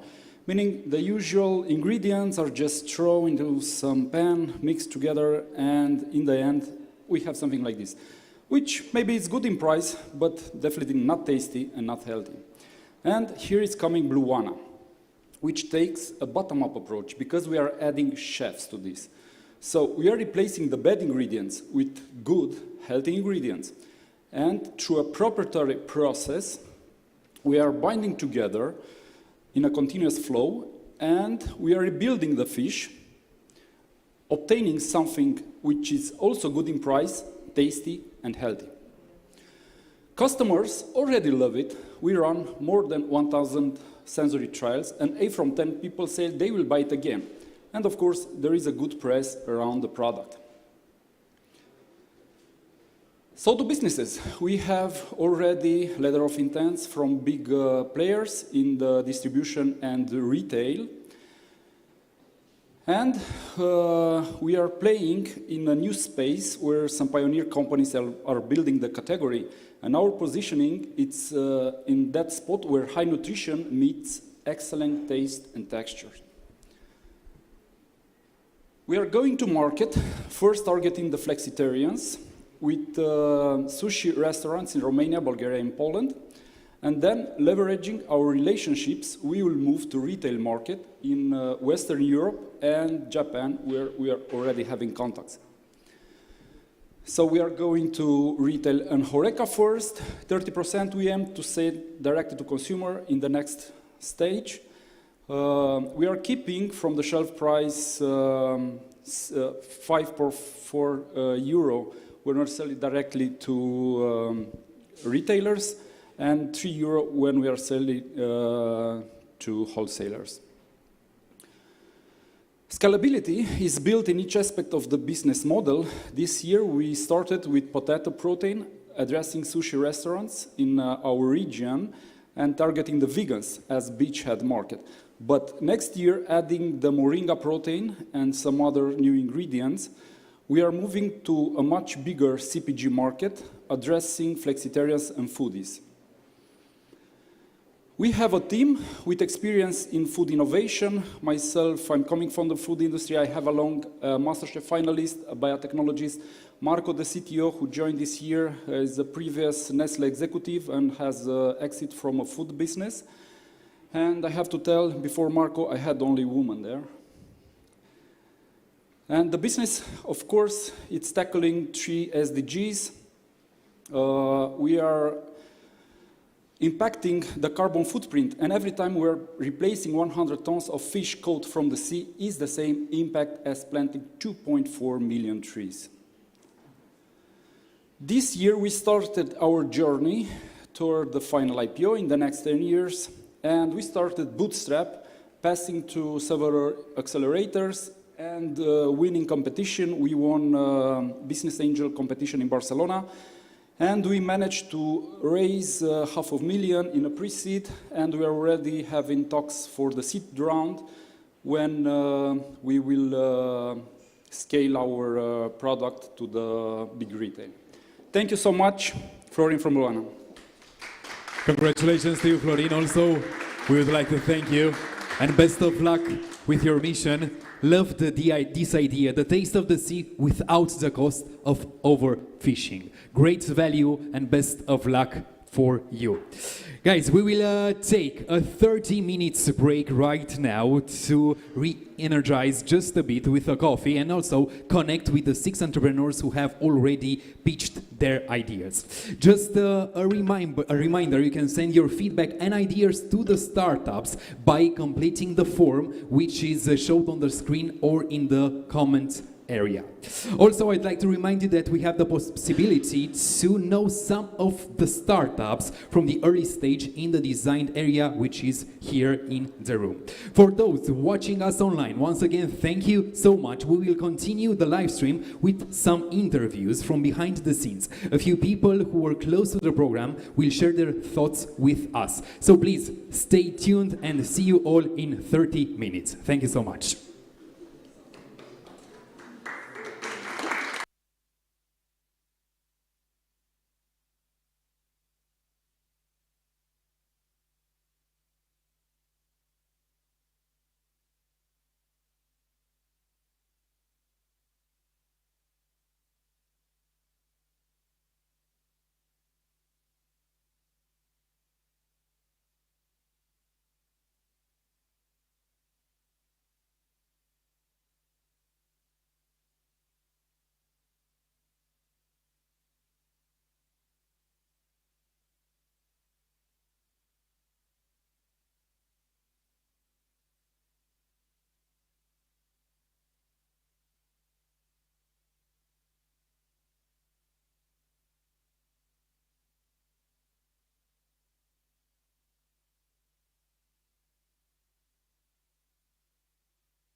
Bună ziua tuturor! Eu sunt Mihaela Mihalcea și în următoarea jumătate de oră vom vorbi cu persoane apropiate programului Black Sea ClimAccelerator.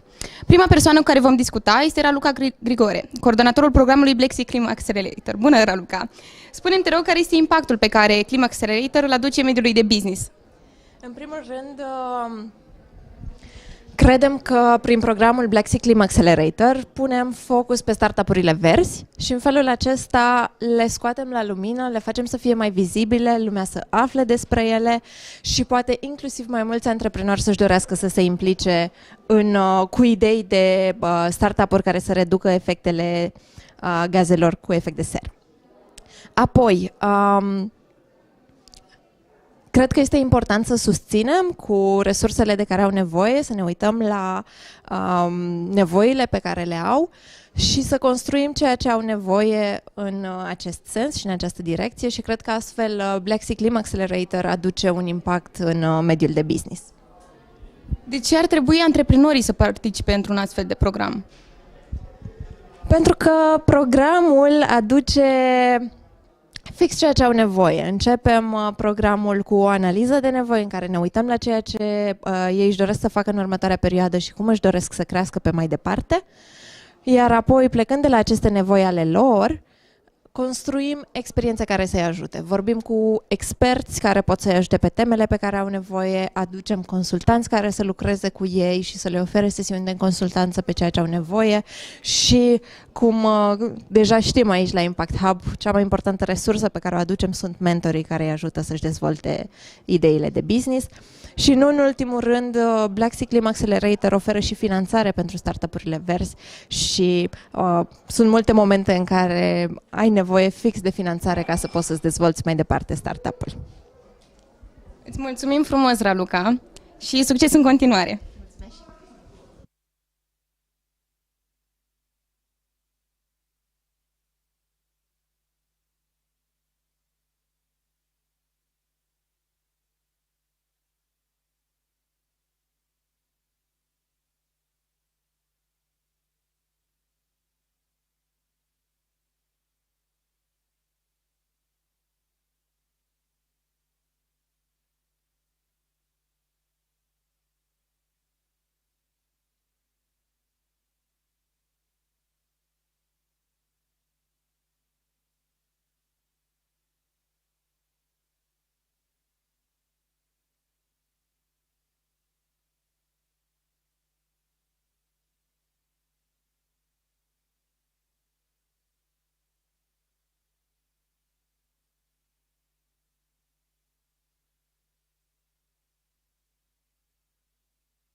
Mai departe, mă bucur să o invit pe Ilinca Păun, investitor și founder Brava Angels. Bună, Ilinca, mă bucur să te am alături. Din perspectiva de investitor, spune-mi, te rog, ce te-ar face să investești în startup-uri de sustenabilitate? Bună, în primul rând, și mulțumesc de invitație, să pot contribui cu ceva informații din zona asta de unde vin eu de investiții. Un startup green, nu? Că așa îi spunem, sau care ajută în zona de sustenabilitate, trebuie să aibă același principii de business ca orice startup în care un investitor își dorește să investească și anume trebuie să aibă o echipă, în primul rând, care să aibă capacitatea, abilitățile, cunoștințele să le implementeze acel plan pe care și l-au propus. Deci, în primul rând, ne uităm la antreprenor, la profilul lui, la background-ul lui și la echipa care o are în jur. În al doilea rând, ne uităm dacă, din punct de vedere al valorii pe care o aduce în procesul de sustenabilitate, pentru că sunt foarte multe variante, sunt foarte multe arii în care poți să ai un impact, dacă acolo piața este pregătită să adopte, în sensul că are regulamentul sau reglementările are contextul de piață, adică sunt clienți care au nevoie de acel produs și îl doresc și nu pot trăi fără el, și dacă are un model de comercializare, adică poate acel startup să facă și bani, nu doar să facă bine sau să aibă impact sau să reducă amprenta de carbon sau să recircule diverse produse în economia circulară, ci și are capacitatea să monetizeze, adică are un model de business. Cam astea sunt elementele la care ne uităm și suntem foarte atrași ca grup de investitori de aceste startup-uri, pentru că ne dăm seama că ele fac foarte mult, nu doar bine societății și planetei, dar încep să fie parte din conceptul ăsta primordial de a trăi sănătos și mai bine în viitor și cu ajutorul tehnologiei poți să ofere o viață practic mult mai eficientă, mai descentralizată, servicii mai ieftine, diverse și cumva un per total un viitor mai bun copiilor noștri. Să ne mai gândim și la alții. Spune-mi, te rog, de ce s-ar gândi un nou antreprenor să pornească un business în acest domeniu? De ce s-ar gândi? Adică ce e atractiv sau de ce e important să-l facă? Ce pot să spun doar din perspectiva celor pe care eu îi văd că vin. Pentru că, în primul rând, aș spune că e o oportunitate. Dacă ei se gândesc la face un business într-un domeniu care are multă viață de acum încolo, economia verde, hai să spunem așa, per total, economia sustenabilității, este un sector de-abia la început, mai ales pentru piața din România.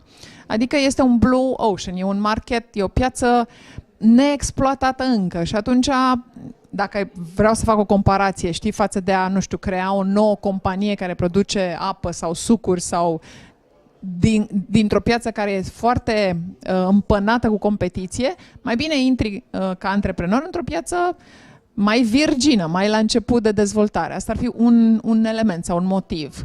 Al doilea motiv ar fi că sunt foarte mulți bani care pot să te ajute pe drumul ăsta. În primul rând sunt bani europeni, sunt multe granturi, sunt multe forme de accesare a bani europeni care sunt dați pentru a stimula business-ul în sustenabilitate. Și atunci ai acces din start, din prima, doar pe baza unei idei, la fonduri. Apoi urmează și investitorii care pot să ofere bani în continuare ție ca antreprenor și ei încep să se uite la business-uri pentru că, mai ales cu ajutorul legislației, din ce în ce mai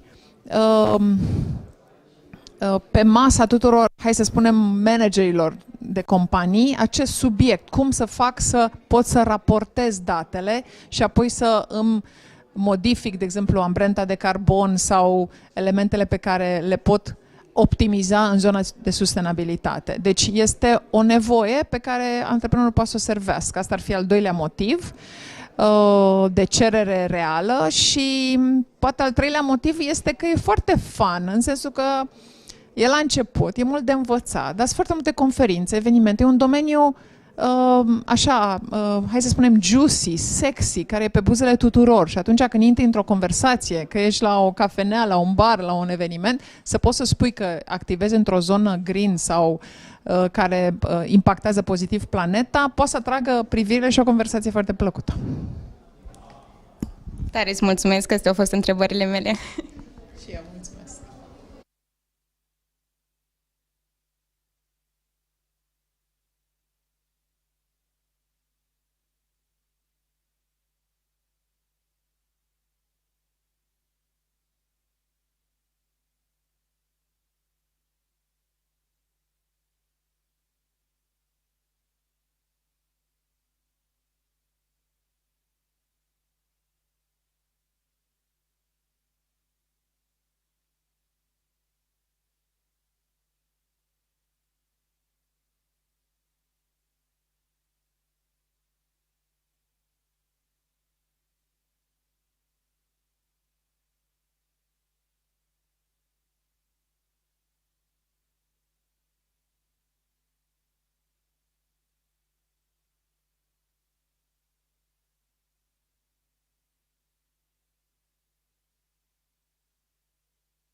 Mai departe o avem alături de noi pe Magdalena Caramila, Sustainability Director la Autonom Group.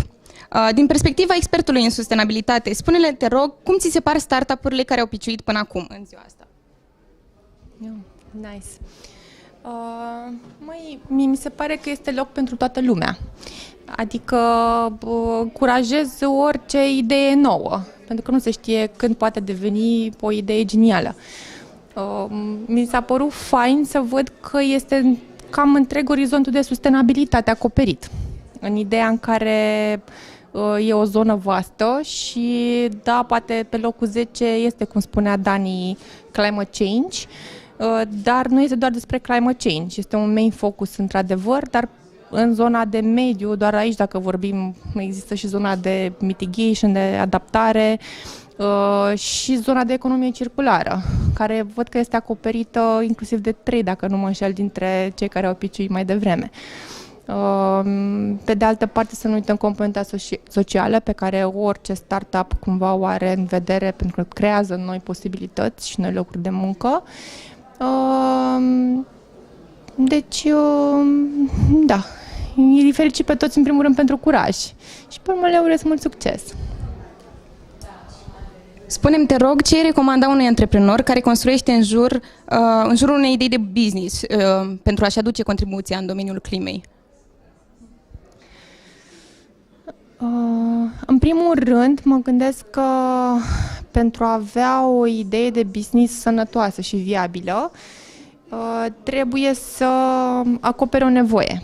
Deci, în primul rând, poate sunt multe idei, unele din ele nu acoperă neapărat o nevoie existentă. Poate fi, bineînțeles, o idee de să acopere o nevoie viitoare. Dar asta aș recomanda, să vadă în primul rând ce nevoie acoperă businessul lui și pe urmă să construiască un plan, pentru că mi se pare că zona de sustenabilitate cumva vine să îmbrace două planuri. Adică avem planul de vizionar sau de iubitor, să zic, de mediu, de planetă, de natură, dar poate ajunge într-un sens în care este doar în această zonă de activism, de mediu. Pe de altă parte, e nevoie și de cifre și de un plan concret, de un business plan, de obiective și realiste. Adică e ok, e frumos să dream big, dar pe de altă parte trebuie să vezi și să ai un plan clar de acțiune. Și pe urmă, da. Echipa. Contează foarte mult echipa, deci pe lângă viziune și echipa pe care o alegi alături. Îți mulțumesc frumos că ai fost alături de mine. Și eu îți mulțumesc.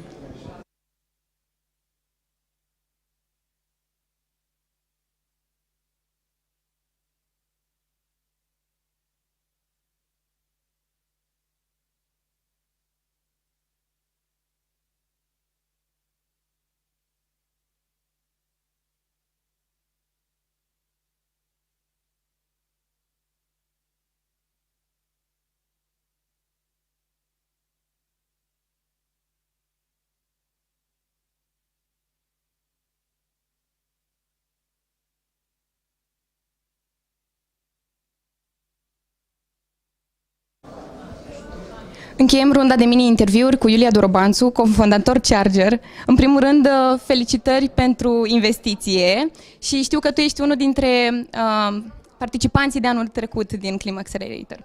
Spune-mi, te rog, cât de mult au contribuit resursele și experiența din cadrul programului pentru evoluția business-ului tău? Bună și mulțumesc mult pentru minutele astea. Cred că a fost foarte important. În primul rând, pentru noi a fost esențial în contextul în care, în cadrul acceleratorului, am și înființat efectiv compania și am pus pentru prima dată pe hârtie ideea în acel pitch de calificare practic pentru accelerator. Deci, din punctul ăsta de vedere, pentru noi a fost esențial cumva să ieșim în lume și să transmitem și către ceilalți ceea ce vrem să construim. În câteva cuvinte, Charger este primul integrator dedicat industriei cleantech pentru oameni și pentru companii. Integrăm soluții de încărcare pentru mașini electrice și plug-in hibrid, soluții fotovoltaice și zona aceasta de smart city. Deci, practic, oferim proiecte complexe, de la a-ți oferi consultanță și informații, la a-ți oferi produsele și ulterior a le instala până la final. Și spune-ne și 3 avantaje pe care le-a avut un startup, le-ar avea un startup din domeniul climei participând la ClimAccelerator. Cum spuneam, pentru noi ClimAccelerator, în primul rând, așa ca și resurse, a venit cu foarte multe informații, a venit cu foarte mult feedback, a venit cu expunere și cu oameni faini, dovadă că ne aflăm aici încă un an mai târziu.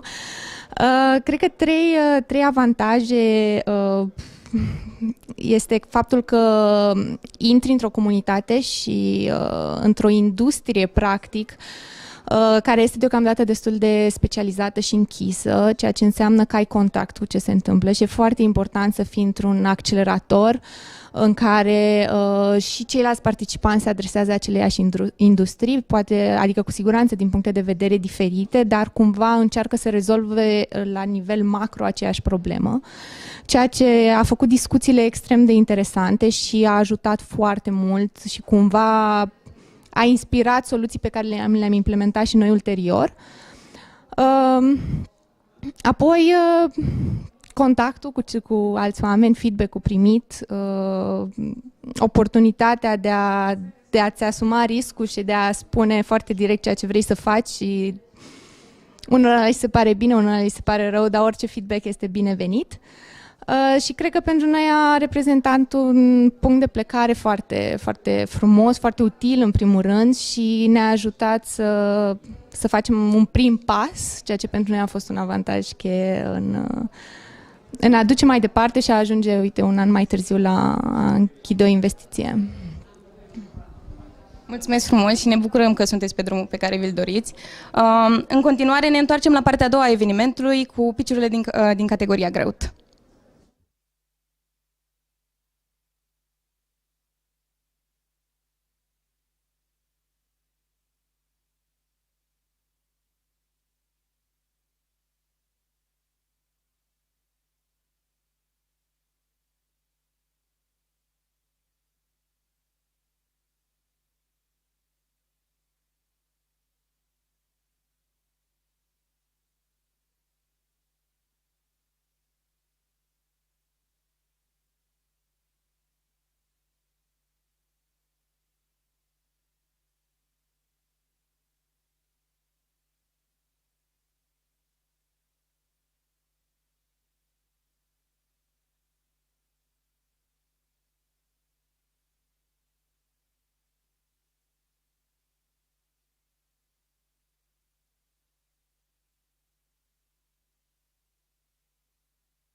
So, I would like to welcome you back to Black Sea ClimAccelerator Demo Day.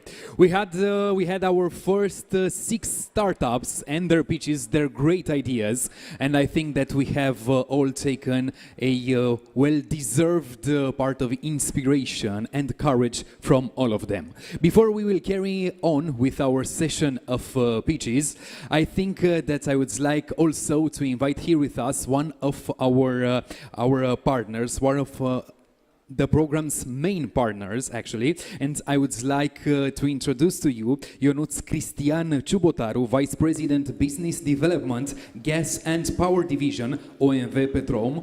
And Ionuț, please come with us and join me on the stage. Thank you so much for being here today. And let's welcome Ionuț in a round of applause, please. Thank you. Thank you very much. Glad to be here, and thank you for the invitation, and also I think there is an issue. No. And we are very glad to support this kind of initiatives. I will tell you why, actually, in a minute. So, as has been said, I'm representing OMV Petrom. OMV Petrom is the largest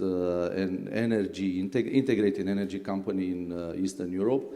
As you may see, everywhere nowadays. We are also the biggest tax contributor in Romania, and one of the largest companies and one of the oldest companies in our country. Why we are supporting this kind of events is because we need to move and we need to ensure the energy transitions. And as being this, the leader of the energy in this part of Europe, we also want to be the main driver of the energy transition in the near years. And how can we do this? We shall always work on innovation. There's still an issue with the mic, or it's only me who's hearing this? Yeah, I can. You too. I think I'm close to... I will move, okay. So, then last year, on actually same time, beginning of December, we launched our strategy for the next decade, for this decade, until 2030, and with the biggest goal being net zero by 2050. Within this, strategy, which is quite ambitious, I may say, this is the most ambitious, actually, strategy that has been put in place in our country. We will aim to invest 11 billion euro by 2030 with the aim to be net zero, carbon net zero by 2050, as I said before. A big part of this is energy transition related investments or low carbon related investments. And by this kind of low carbon related investments, we are targeting at least 5 big pillars, maybe also 6. So we are working on renewables, we are working on hydrogen, carbon capture and low carbon businesses, biofuels, and alternative mobility. Now we can also put there also geothermy as an add-on. So all these have to be implemented using innovation. Where the innovation can be found? Out there, on startups. It's always like this, and always has been like this, that the startups are enhancing the innovation, and we are ready to support, and we are ready to participate and to partner with startups in order to implement this innovation.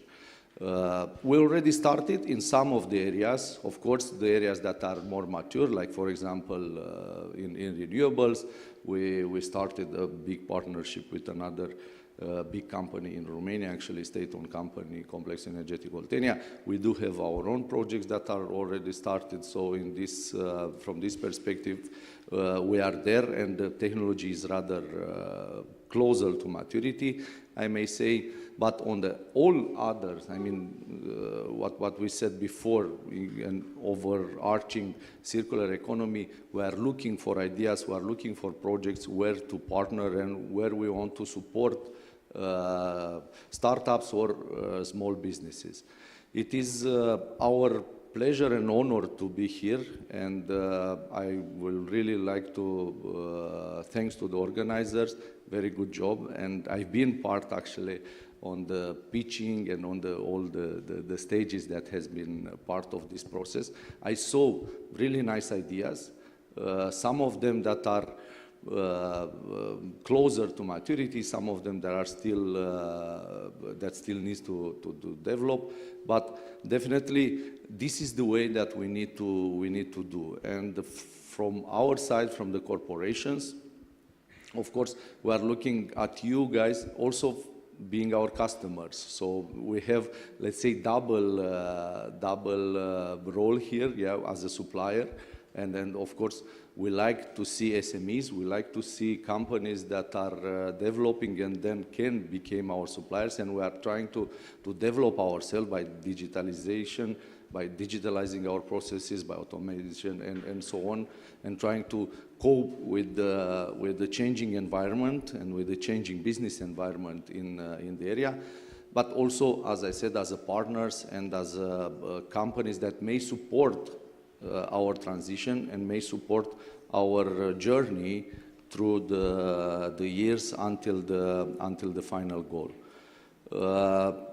During this journey with Black Sea ClimAccelerator, I saw the development, let's say, of the startups. I saw how they started, and then because I've seen pitching not only once, but the evolution.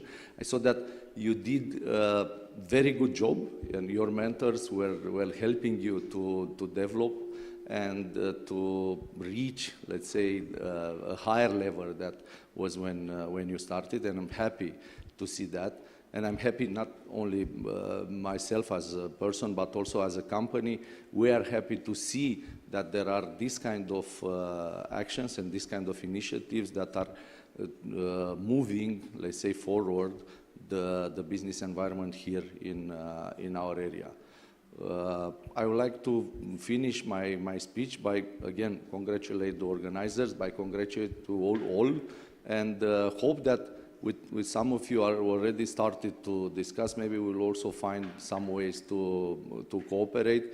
And if not, don't give up. We are there. We have, as I said, on our side, we have the willingness to partner with you. We have also the knowledge to help you somehow into development of your initiatives using our internal knowledge or using our business knowledge. And here I would like to have a short interruption in my speech and saying that when you talk about entrepreneurship, you may know that also within big companies, within big corporations, entrepreneurship and entrepreneurial thinking is very important and is not so different. I mean, okay, somebody may say that, okay, it's one thing to have a startup and to start and ramping up and whatsoever and trying to cope with a lot of hurdles that you may see at every step that you make,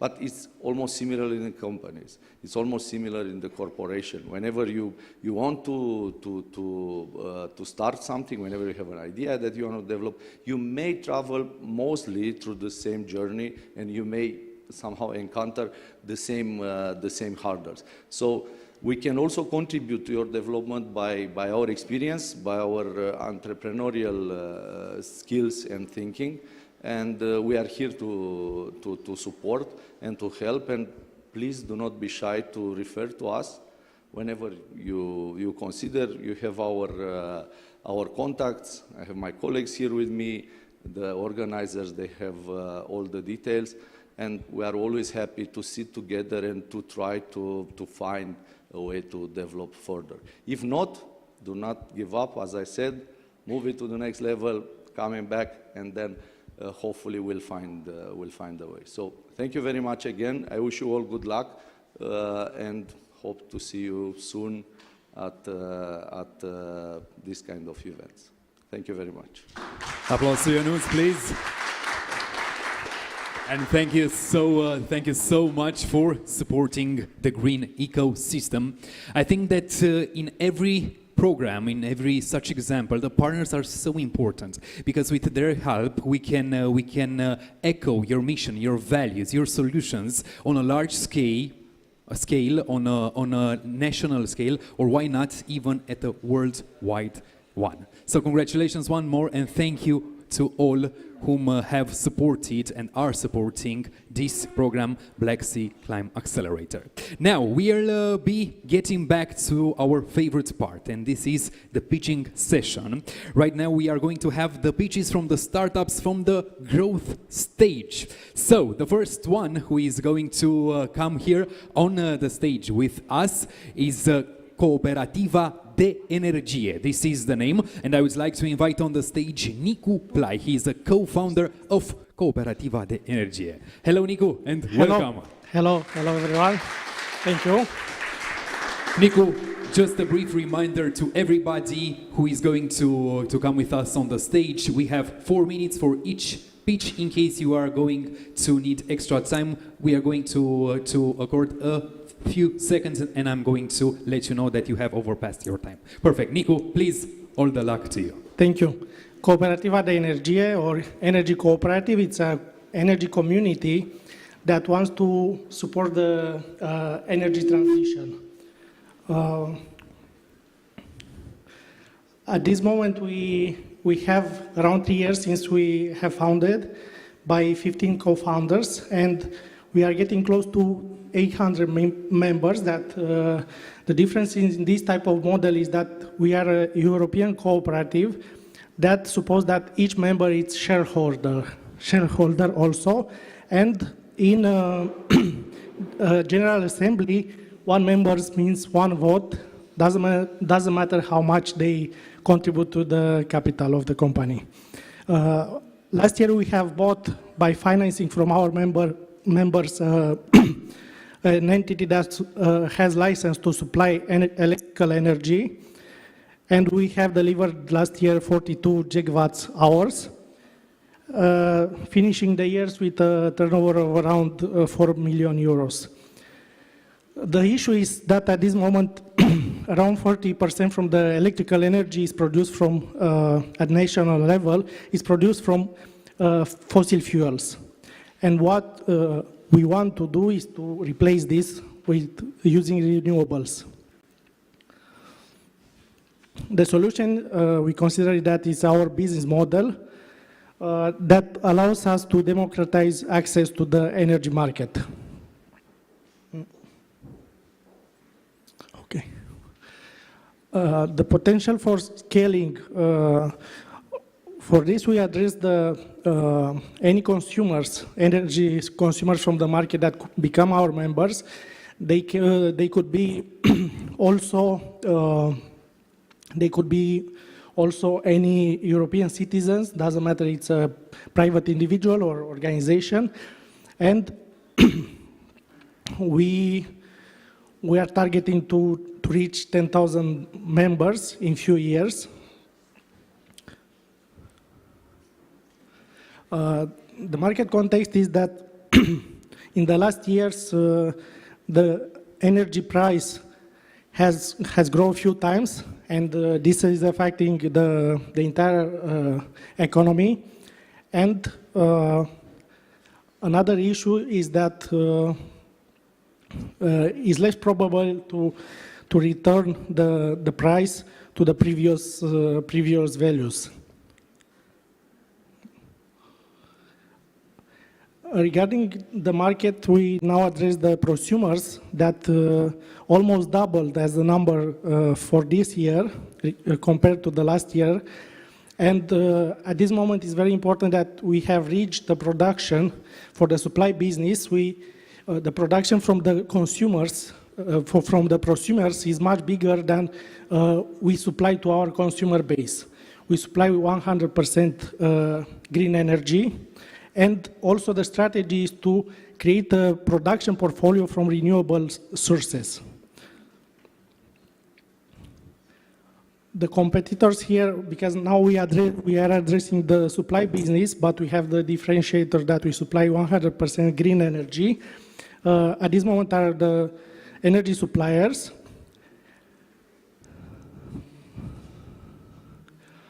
Regarding the financial part for the next years, we want to grow in a faster pace than the last 3 years. And we have a very strong team that is active at this moment. These are the founders of our cooperative. And what we want to achieve by next step is to have 8 million euro financing for acquiring the 10 megawatts solar. And this it's also a mix of financing from our members. And also we consider that is necessary around 500K to develop the organization as a business and to go to market and to establish, let's say, the IT platform. Thank you. Applause, Nico. Congratulations for your idea, for your mission, and the best of luck to you. Thank you so much. So we have learned that the energy price went up 7 times in only 3 years. Now that's something. And having in mind that in Romania we may have a tax on the sun because, hey, why not? We need all kinds of energy sources. So guys, moving forward, our next startup, and we are looking forward on learning their solutions, is Rastel.io, and I would like to invite on the stage Horea Toniuk, co-founder of Rastel. Hello, Horea, welcome. Hi everyone, I'm Horea and this is Rastel.io, a smart and secure bike parking solution for improving urban mobility. First of all, I have a question for you all. How many of you have had your bike stolen?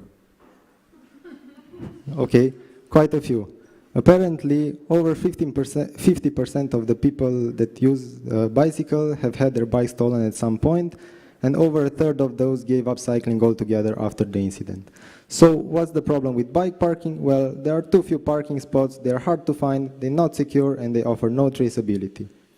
We propose a completely digitalized bike parking network. Through our app, you will be able to search for a parking space near your destination. Once you get there, you can park securely and you earn rewards from affiliates for promoting sustainable mobility. Then you can relax without worrying about your bike. When you're done, simply unlock the shelter, pick up your bike and leave. We estimate that the EU market for bike shelter is at around 1.2 billion euros and the subscription market is at around 70 million euros per year. Similar networks have already been implemented in larger cities in Europe, such as London, Brussels, and Rotterdam. So how do we create this network here? Well, we've divided this process in 3 phases. In phase 1, we propose our solution to private entities, such as office buildings and retail stores. In phase 2, we want to create our own city-level network in partnership with some municipalities. And we are planning to do this early in 2023. And then during 2023, we want to affiliate more and more partners that want to promote themselves through our app.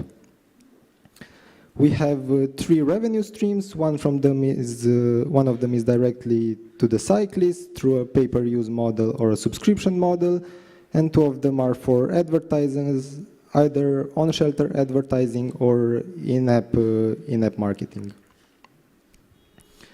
Our revenue projection for a pilot network consisting of around 12 shelters for 2023 is at around 38,000 euros, and the cost of one such unit is at around 4,500 euros. And you may wonder who is our competition. Well, there are some traditional bike parking manufacturers, but what sets us apart is that we have our own app and also the business model. Usually they provide their solution to municipalities and businesses while we want to create and operate our own network. So using our app, we want to be community focused and use this community to create a network effect. Also, ownership of the network will allow us to iterate faster and find exactly what cyclists like. And using our knowledge of the local industry, we will create competitive products at lower costs. In terms of a climate impact, we've calculated that each person that converts from driving to cycling, thanks to our secure parking solution, would save about 260 kilograms of CO2 emissions per year. where we are so far, so far we have built our MVP and implemented it at the business center in August. We've also converted an old garage into a smart bike shelter earlier in October this year, proving that we can put our access control solution on any enclosed space. We are now fundraising for our pilot network implementation, which we are planning to do by the spring of 2023. We are a team of engineers with experience in hardware, software, but also business development and growth. We've all previously worked with international companies and startups and are well connected with the local startup ecosystem. We are looking to raise 100,000 euros for our citywide pilot project, and we are looking forward to speak to you about this. Let's make cycling safer and more secure together. Thanks. Great mission for you guys. Congratulations. Also for spotting right on the second your time. So yes, I think that this solution may generate a lot more of decisions to take the bike when we are going or at work or when we are going just for some to get some chores done in the city. I must confess that most of the time I am a bit afraid that my bike might get stolen. So yeah, basically this is a reason why I'm not taking the bike, but I'm also going on two wheels, but on scooter. But bicycle is more environmental friendly, so this is our main objective today. Moving on to our next startup. This time we are going to connect on a video transmission. I'm going to make some steps so that you can see our next startup. It's called Digital Dryads, and Răzvan Pistolea is the CEO who has joined us online. Hello Răzvan, can you hear us? Hello, yes, I can hear you great. That's perfect. We can also hear you. So Răzvan, from this second, your 4 minutes will start. Best of luck. Thank you. Hello everybody, my name is Răzvan Pistolea and I represent Digital Dryads.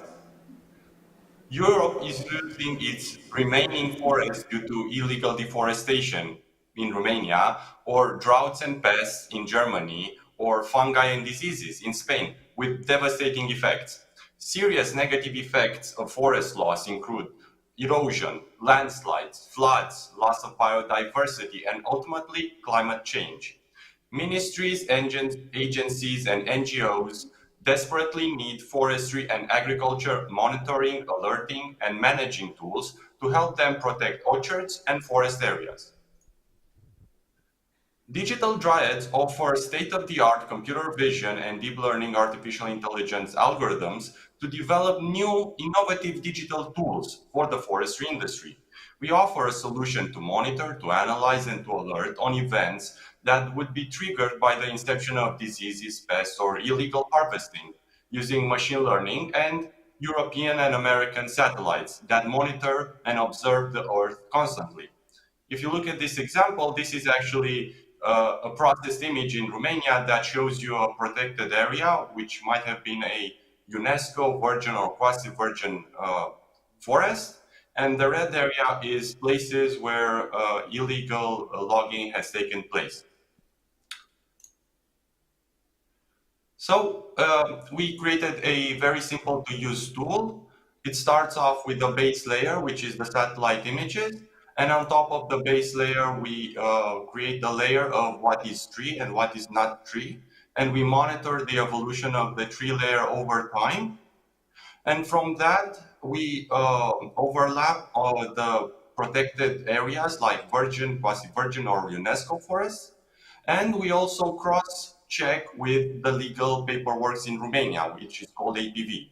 And based on all that, we can say, okay, this tree loss is either legal or it is illegal.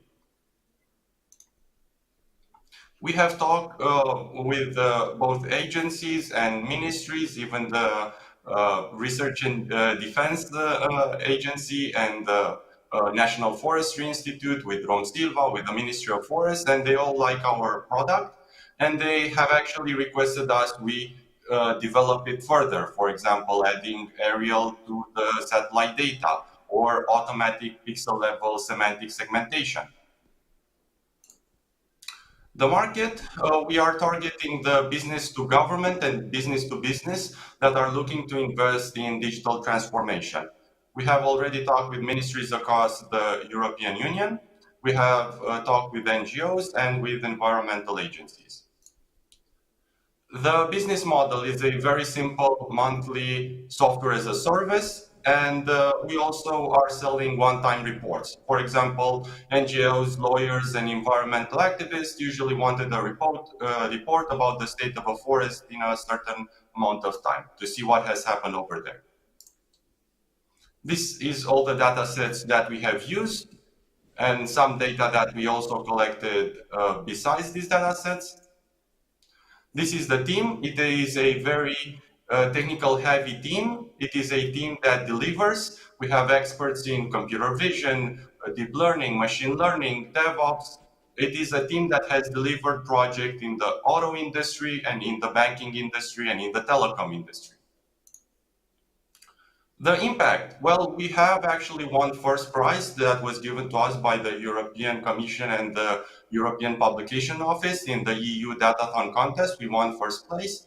We actually proved that an MVP for an entire country or even other European countries can be done in a matter of months, not years.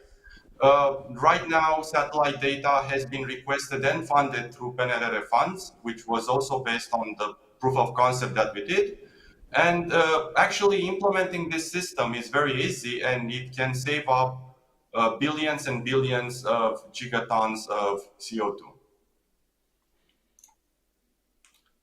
These are some of our partners. And these are some of our other projects that go hand in hand with the satellite monitoring solution. For example, monitoring the roads using security cameras and automatically getting the volume of a pile of wood, which is very helpful both for businesses and law enforcement agencies. We can also do it for agriculture. And we are looking for a 500,000 euro investment to make this the best solution on the market today. And Digital Triads is the best crops and forest monitoring, prediction and analysis, digital transformation toolkit for your European country. Thank you very much. Congratulations to you, Răzvan. And also for your team, congratulations for your solution, for your mission, also for winning the EU Datathon. That's something. And yes, I really think that we need those kind of solutions both in Romania and also worldwide. So yes, great ideas today, ideas that generate courage, that generate inspiration, but most of all, that generates a environmental care, and this is what we are aiming for, I think. Continuing with our pitching session, our next startup is called Podish, and I would like to welcome on the stage Miruna Manole, co-founder. Hello Miruna and welcome. Hello everyone.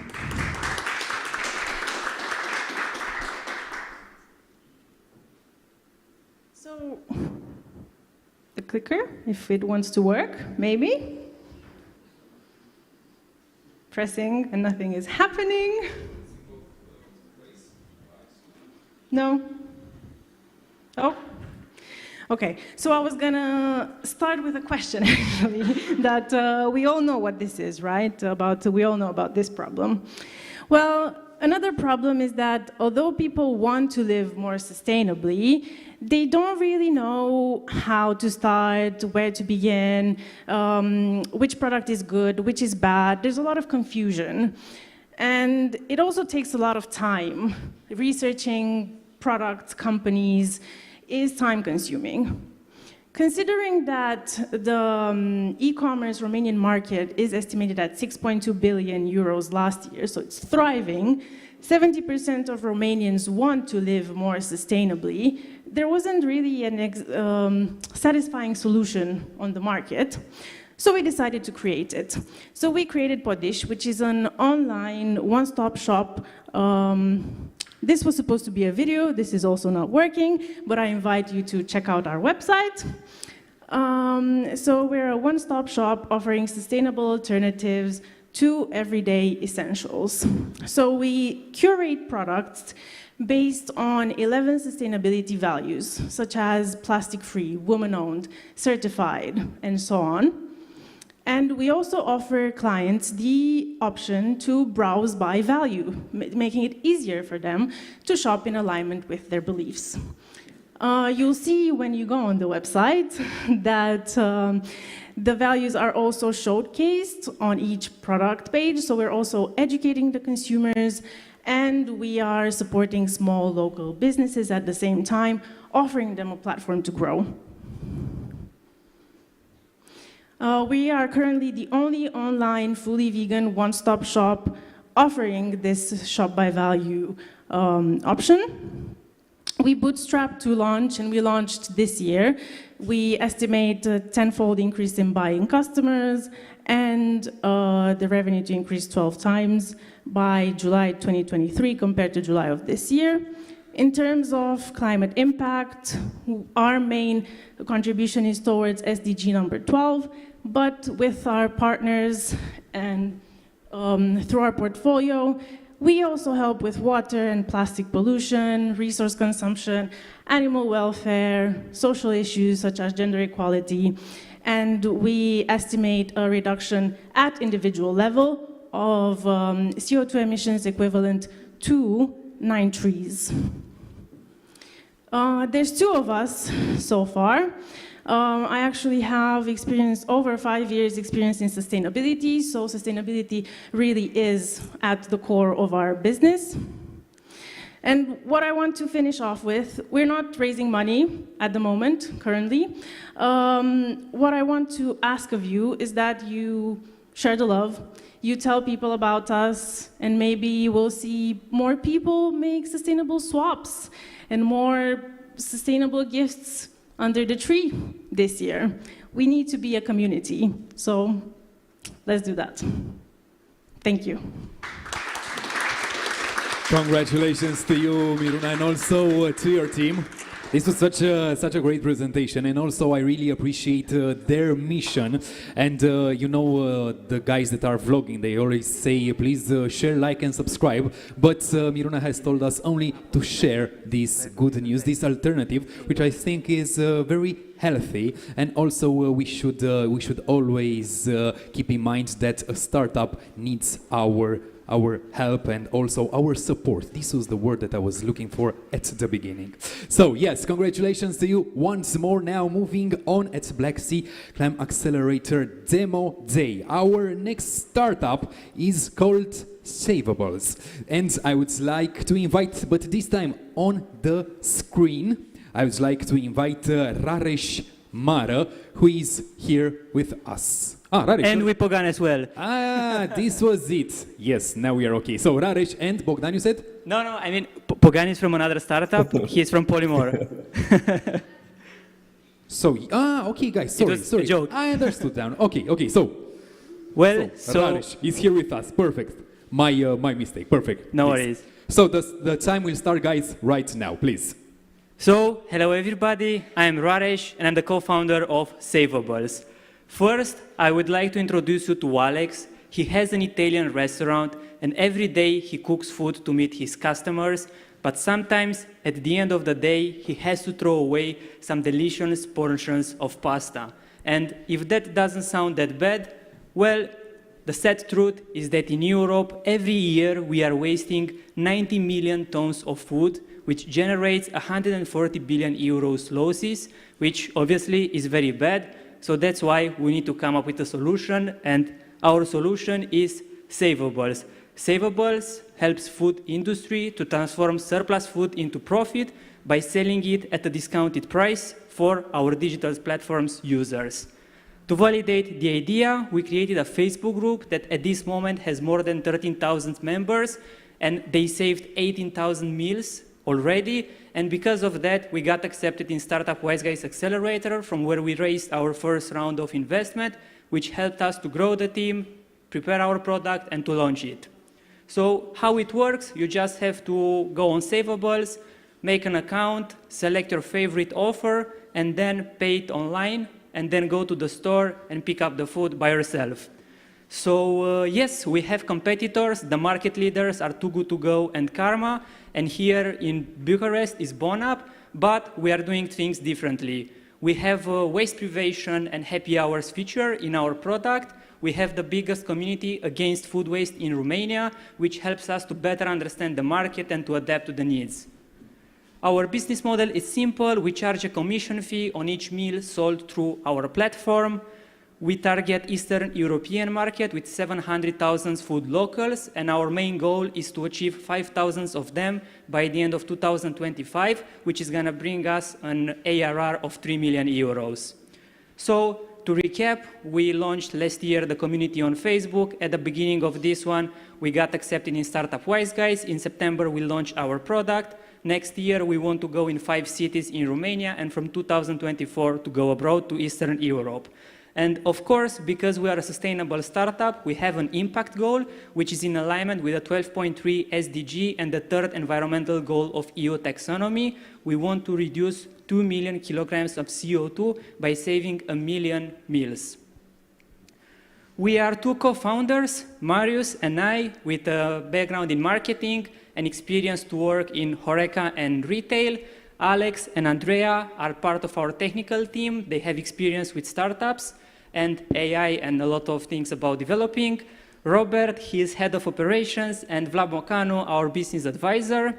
And we want to announce that we are raising money, 250,000 euros, 60% from growing the team, marketing, customer support, sales agents, and 20% for sales activities and another 20 for marketing activities. So thank you very much for listening to me. Congratulations and applause to Raresh. To Raresh on stage, not on screens. Thank you once more. That is a great solution. That is a great app. So let's download it. Why not? Let's start with this. Savable is the name, and I think that we must remember this because we know one of the biggest world's problems is food waste. So this is a very important matter. Also, it has given me an example to imagine a bit Alex being an owner of an Italian restaurant. That sounds nice. Yes, my name is Alex, by the way, this is why. Okay, now guys, moving forward to our next startup. This time it is going to be on screen. This time I will get it right. Yes, we can see right behind me. His name is Cristian Pogan. He's co-founder of Polymore. Hello, Cristian. How are you? Can you hear us? Hello. Yeah, I can hear you. Okay, it's a bit of an echo, but hopefully you can hear me. We can also hear you, so everything is all right. So starting from now, your 4 minutes will start, please. Perfect, thank you. Hello everyone, I'm Cristian Pogan. I'm really glad to be presenting to you Polymore. We do automatic detection of wrongly sorted waste. Started from the global problem of plastic pollution. Surely all of us here know that as we use more and more plastic materials, also pollution with plastic increases in the environment. But more specifically, we have found out that in Romania, waste collection processes are really inefficient, and they are the main cause for this pollution and this lack of recycling rates and optimization in the waste sector. More specifically, we have seen that recyclables up to 70% of the times are being contaminated, and by contamination we mean they are mixed together with different streams, so much so that they are really hard to process and the economic value decreases. They are sent to landfill or to co-incineration. So this is a huge problem for waste collecting companies. We tackle this with our solution, which is a hardware and software solution. We install our hardware on the waste collecting trucks and monitor the routes of waste collecting in order to see what inefficiencies are present.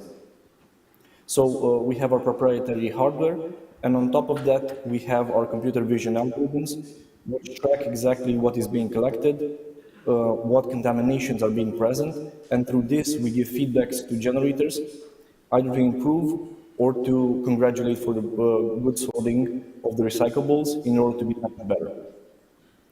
So we do this on the software side using cloud computing. We give data to waste collectors in order to improve the processes and also directly to generators. We charge monthly for each truck on which we have our hardware installed, and we give data as a software as a business model. We have our clients currently in Sibiu and in western part of Romania. We are in discussions with municipal waste collectors, but not only, in order to improve the processing in Romania. We have started bootstrapping and we right now are tackling different issues and comparisons of legislation to Italy and to other Central European countries to see if the leverage is much higher, and we are still improving on our sales process. The competition is mostly focused on waste sorting and waste processing. This is the first thing that comes to mind when AI is in waste, is applied in waste. But we want to tackle it at the source, exactly when the waste is being collected. The market is growing because more and more materials are put on the market, so also the market of waste collectors is increasing in Europe every year. And all in all, we want to have a big impact, which is a really high goal for us, to increase at European level by 7% the recycling rates. Romania is still well below that, so we need a lot of partners and a lot of customers in order to tackle it. We are 2 co-founders and 1 CTO. We also have 2 computer vision developers. We are a really ambitious team, and I'm really glad that we have this format. I'm really confident in our team. And we're really looking forward to any connections or any suggestions that you might have. So it's a really cool experience for us. Thank you so much. Congratulations, and let's give a warm applause to Christian and their team. Congratulations to you. I can't imagine 70% of collected recyclables are contaminated. Imagine this. We need to learn how to manage this problem, both in the companies and also in our own homes. Yes, Black Sea ClimAccelerator Demo Day. This is the name of the event today, but the main subjects are about sustainability. So yes, it's a great day for us, and I think that it's a day that will encourage great ideas taking shape in reality. Moving forward to our next startup. It's called Nindus Home, and I would like to call on the stage Daniel Butucel, the CEO of the company. Hello, Daniel, and welcome. Hello, everyone. That's a proper way to welcome. So, Daniel, from now, your time will start. Now, so I'm Daniel, and I'm going to talk about the buildings. So, in the EU, the building sector has a huge carbon footprint because we need a lot of energy, a lot of resources, and a lot of water to produce the building materials like concrete, steel, glass, mineral wool, and so on. We need energy to build and also to use these buildings. And in the EU, the building sector is responsible for 36% of the CO2 emissions. But we see opportunity in that because the EU also has a very ambitious goal to decarbonize its economy by 2050. And on top of that, most of the EU countries are facing a housing crisis because the traditional building methods cannot keep up the pace with the high demand. And we see opportunity in using natural-based building materials like wood, which has a negative carbon footprint, or cellulose as insulation. And because we talked about energy previously, we can use passive design and building methods in order to reduce the energy consumption of a house by 80%. And we move the building process on off-site in factory in order to build faster, cheaper, and with less errors. And this is the philosophy of Nidus, a house designed as a product to be modular, configurable, with low environmental impact, low carbon, and also affordable because it's eligible for a green mortgage certification. This is the building process, actually. So top left, there is the prefab part, so 2 weeks in factory, and we needed just 1 day on site to assemble it. So far in 2 years, we built a prototype 2 years ago, and this year we finished our second house next to Bucharest. And after the feedback we gathered from the market in Europe and Romania, we concluded that we are now in the process of improving the product. Like we test new configurations of architecture in order to make it more efficient in terms of energy, usable area, but also cost. We identified millennials coupled in young families that are climate-oriented and are willing to pay a premium for a house like this, and also investors that are willing to differentiate in the market, future-oriented, both in residential and tourism sector. So far, we are in the first stage building individual homes, but we are heading to the next one to build communities. So imagine 5 minutes walking communities, self-sustainable in suburb areas, and on the long run, we are thinking to build multi-story volumetric buildings in urban areas. So 2023 is around the corner. Our plan for next year is to go in Europe, and for that we are looking for some investment to speed up the process and to move faster to the next stage, to building a Nidus village. There is competition in this market, of course. There is a big market, but also there is a big challenge to build not only fast and affordable, but also sustainable. And we have competition from the Baltic countries, from Central Europe, and also from Romania, but also from the UK. We compared a 45 square meter Nidus, so the one we built this year next to Bucharest, built with timber and cellulose, and we compared with the equivalent built in bricks and mortar. And we save 11 tons just by choosing natural-based building materials, which is the equivalent of driving one car around the globe one time. So we are a young but experienced team. On the left there is Dan, a visionary but technical architect, my partner from Miradex, Mircea, with great experience in prefabrication, and I, an engineer passionate about sustainable development. And besides us, there are 3 key partners with expertise in prefabrication, sustainability, and energy efficiency. So, you know about our plan, so this is what we need to execute it. So here we are, open for business. Thank you. Congratulations to you, Daniel, on your presentation and also solution. We are talking about a modular natural home, low environmental impact, and one-day building time. Now that's something, and also I really love their ambitions that they are so high. So best of luck on building the village and then the Nidus city. Moving on to our next startup who will be joining us online this time. It's called CityDoc, and I would like to welcome Marian Mușat, the CEO of the company. Hello Marian, can you hear us? Can you hear me? Yes, we can hear you also. So Marian, starting from now, we are going to have our 4 minutes for your pitch, so best of luck. Thank you. Good evening to everybody. I represent City, a startup which was founded 2 years ago. We produce, designed by our own teams, docking stations for electric scooters and electric bikes. After we saw the problem, how many scooters there are worldwide, there are 200 million, and in the first world, more 60,000 at that time. So, to lack of infrastructure, we started with universal docking stations. Basically, we connect things otherwise unattended by these docking stations, shopping complexes, malls, office buildings, and public buildings. We have so far a large network from shopping malls, which understood that they gain a special niche of customers by accommodating stations. How this works, we have our own mobile app. We have a very powerful system which has been great so far. We have our own fast charging. Of course, the best thing is that they are universal. With any or bike year of made or our technical specifications is that station work at 40 degrees for the battery of the scooter.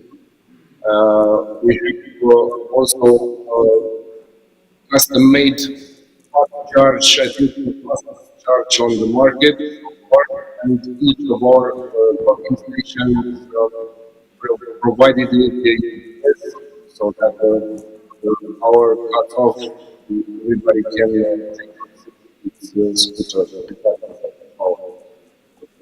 We work so far with municipalities which that they can reduce the traffic jams, so it's which is so important and we understand and work.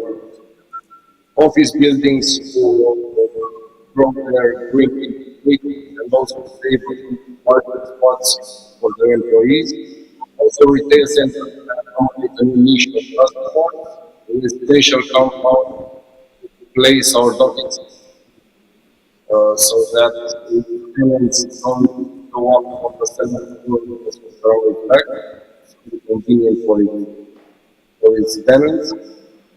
Horeca will also restaurants, hotels, walk for any alternative some of the cities with hospitals, and also with most of all with the USA so far, because they lost their 2,000 operators not only because of the hospital and the fire hydrants, sidewalk.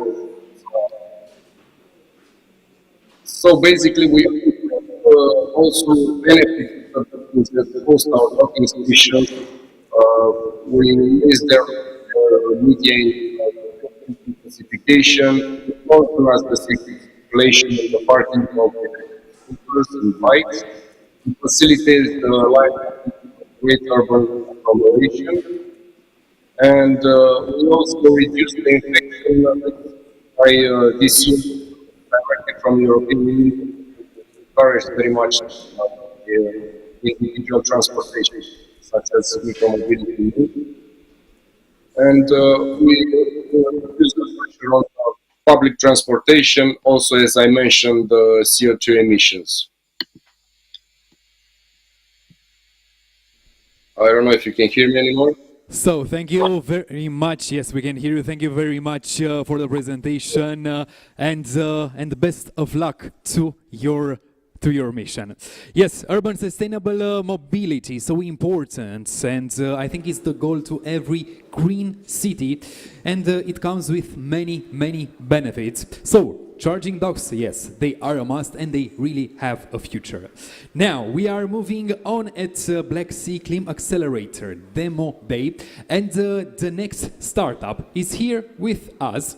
The name is Logistia, and I would like to invite on the stage Roxana Bizzolano, co-founder. Hello and welcome, Roxana. Hello, thank you. Quick test, so it works. Yeah, great. Let's start the pitch.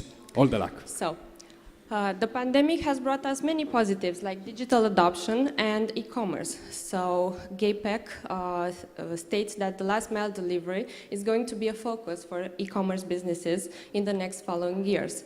But digital adoption has raised customer expectations. Delivery by 1 p.m., please. The children must eat then. This is a very common request that businesses, especially in the food industry, face daily. Basically, they want to optimize the routes between all these stops, keeping into account these type of constraints, and doing it by hand would take a lot of time. Google Maps is also capped at 10 stops, so they don't have any optimization capabilities.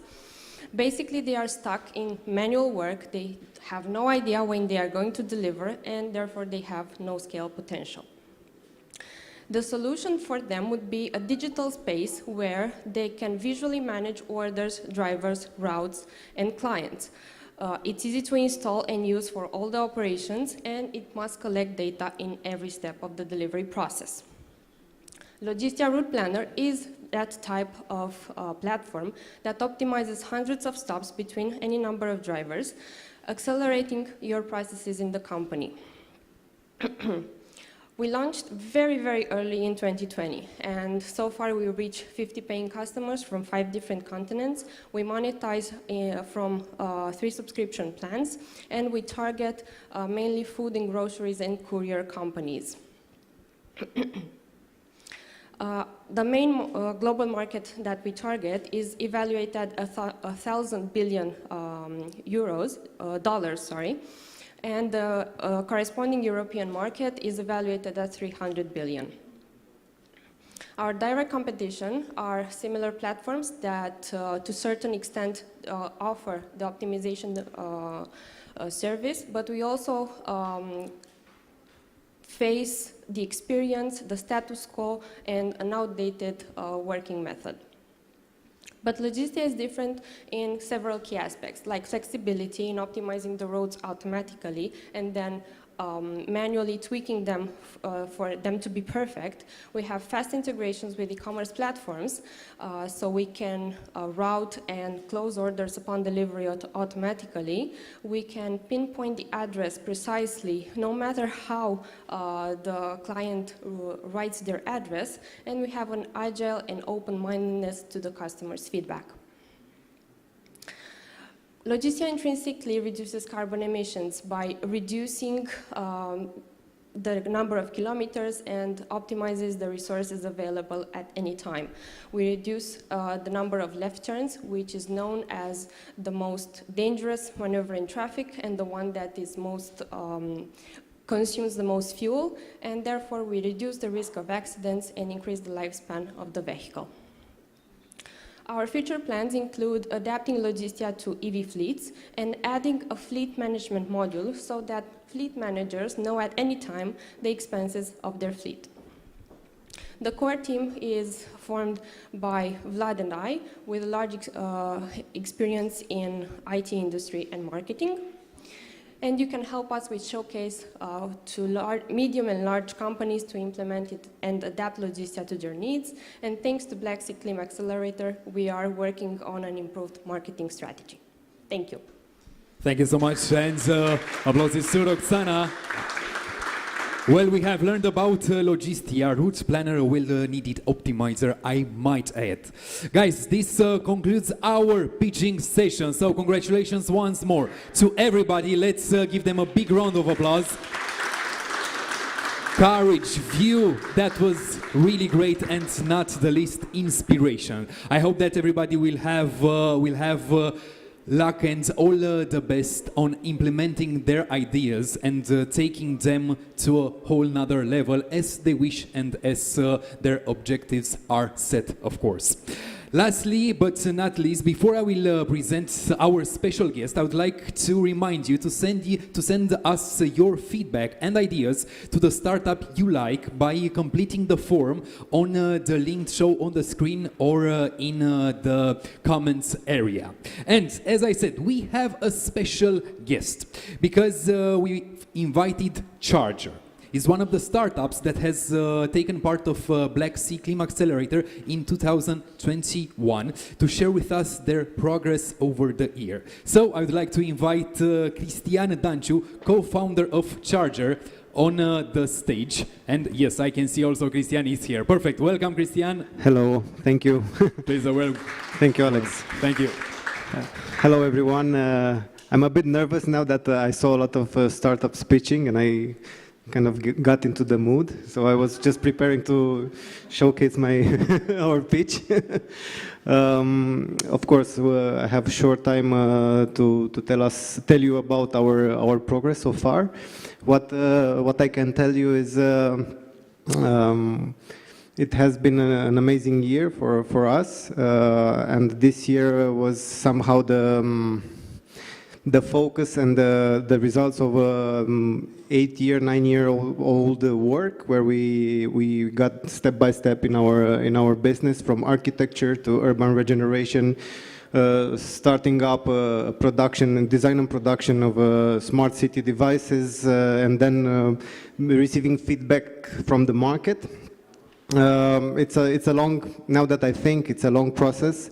We feel excited that Charger, as a result of this past work, is now receiving trust and confirmation and support from not only from investors, but also from the community and from Impact Hub, and we really want to thank you for all the support, because the accelerator really played an important role in in our development. Actually, starting with the accelerator back in October 2021, we really received an important boost and important trust that helped us receive where we are. I don't know, apologies, I don't know if every one of you knows what Charger.ro is doing. So we, to start with this, we are integrated a platform that integrates smart and green solutions. And we actually assure from consultancy, design, to device selling and implementation and maintenance of the solutions. We are focusing on three verticals, starting from EV charging to photovoltaics and smart city solutions. So analyzing the pitches we just saw, we do believe there are some potential collaborators. Some of them are already in our portfolio, but some of them are quite interesting for our future development of the business. And talking about future development, now that we arrived in this specific point where we got an investment, I don't know if you are aware, we received a 245,000 euros investment as a lead investor, Autonom Group, just closed the pre-seed round. And this is giving us a lot of not only trust, but also a lot of responsibilities and boost for the near future, where we do want to scale at national and regional level. What I can tell you is the interest is increasing in what regards sustainable solutions, from software to hardware, but also to implementing this type of solutions in the urban environment and urban and I would say climate. We really, as a perspective of accelerator, what I would like to share with you is just invest your emotions that you feel right now and use them positively to really accelerate and go forward. We also believe that all the pressure managed accordingly can really help you for the future developments, and do think positive. This is one of the pieces of advice I would really give you. Somehow neglect the fear or transform it into positive thinking and use it for your future development. What we really want to, and I will close with this remark, what we really want to do is to put Romania on the sustainability startup map, not only by promoting solutions, hardware and software produced in Romania, but also exchanging and intensifying the transfer of know-how with the other European countries. And I'm sure we can do this by seeing what is going on, and by analyzing Impact Hub role in this environment. We do believe, we feel confident that it's very achievable. Yeah. Thank you very much. If you have any questions, we can talk. Congratulations to you, Cristian, and thank you once more for being here with us, for sharing this wonderful journey, and also for the inspiration and courage. Guys, we have reached the end of our event, but I want just to make a few final comments before we will continue our evening. So, firstly, I cannot leave without telling you that this year's edition of the program, because it was a real tour de force for all of those involved in the process, from the entrepreneurs who have submitted their ideas, to the jury, the mentors and the specialists who have worked with the selected startups, and to the team that made everything go smoothly throughout the program. By this, I mean 131 eco-initiative innovation ideas submitted, 32 startups selected in the program. We had national coverage. Over 60 specialties, the experts and consultants have supported the startups during this program. 32 mentoring relationships, and the list can go on. So congratulations to everybody. And also, the Black Sea ClimAccelerator program doesn't stop here. The participating startups will continue the investor consulting and connection sessions and the mentoring sessions as well. I want to say a big thank you to all the people who are here, for all the people who have made this program possible, and also the organizations. I would like to start with the co-founder, EIT Climate Kick, the main partners, Raiffeisen Bank Romania and OMV Petrom, the sponsor, Microsoft, the creative consultants, partner, Graffiti Plus, the media partner, Ziarul Financiar, and Innovation Starter, the co-organizer in Bulgaria. So, this was it. My name is Alex Greco. It was great hosting this event. I think that we have all learned so much about environmental solutions. I think that the future looks really bright for all of us. I think that we have young people and also bright ideas which deserve the sparkle in a worldwide exposure. So please don't stop shaping our future because it looks so well. Thank you very much and have a great evening.